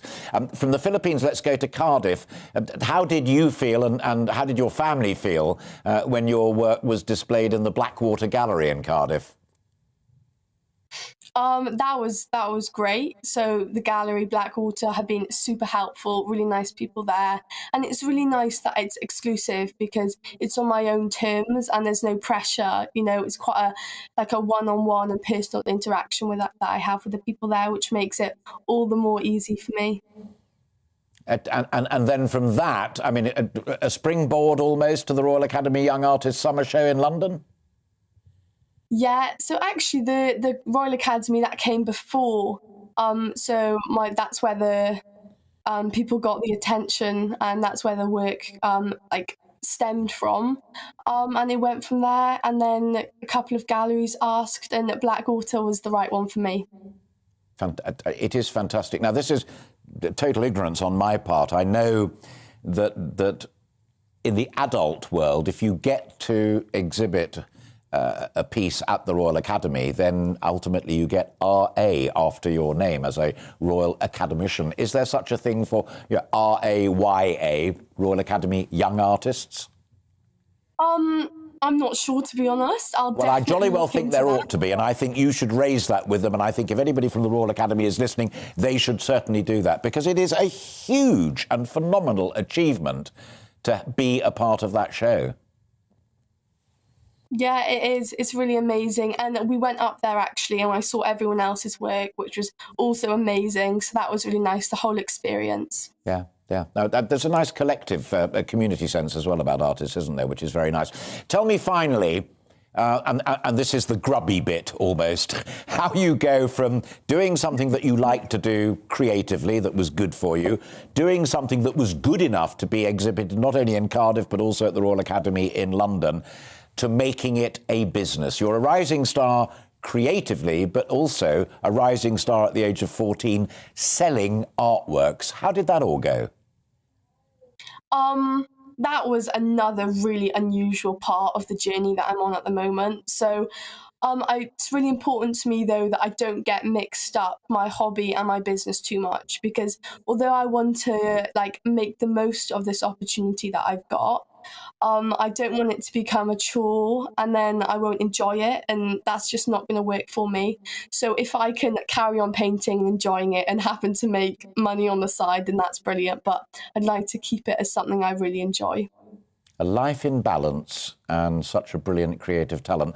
Mackenzie, good luck whatever you end up doing, whether you become a full-time adult professional artist or whether you think at the ripe old age of 21, hey, what, I'll go and do something else.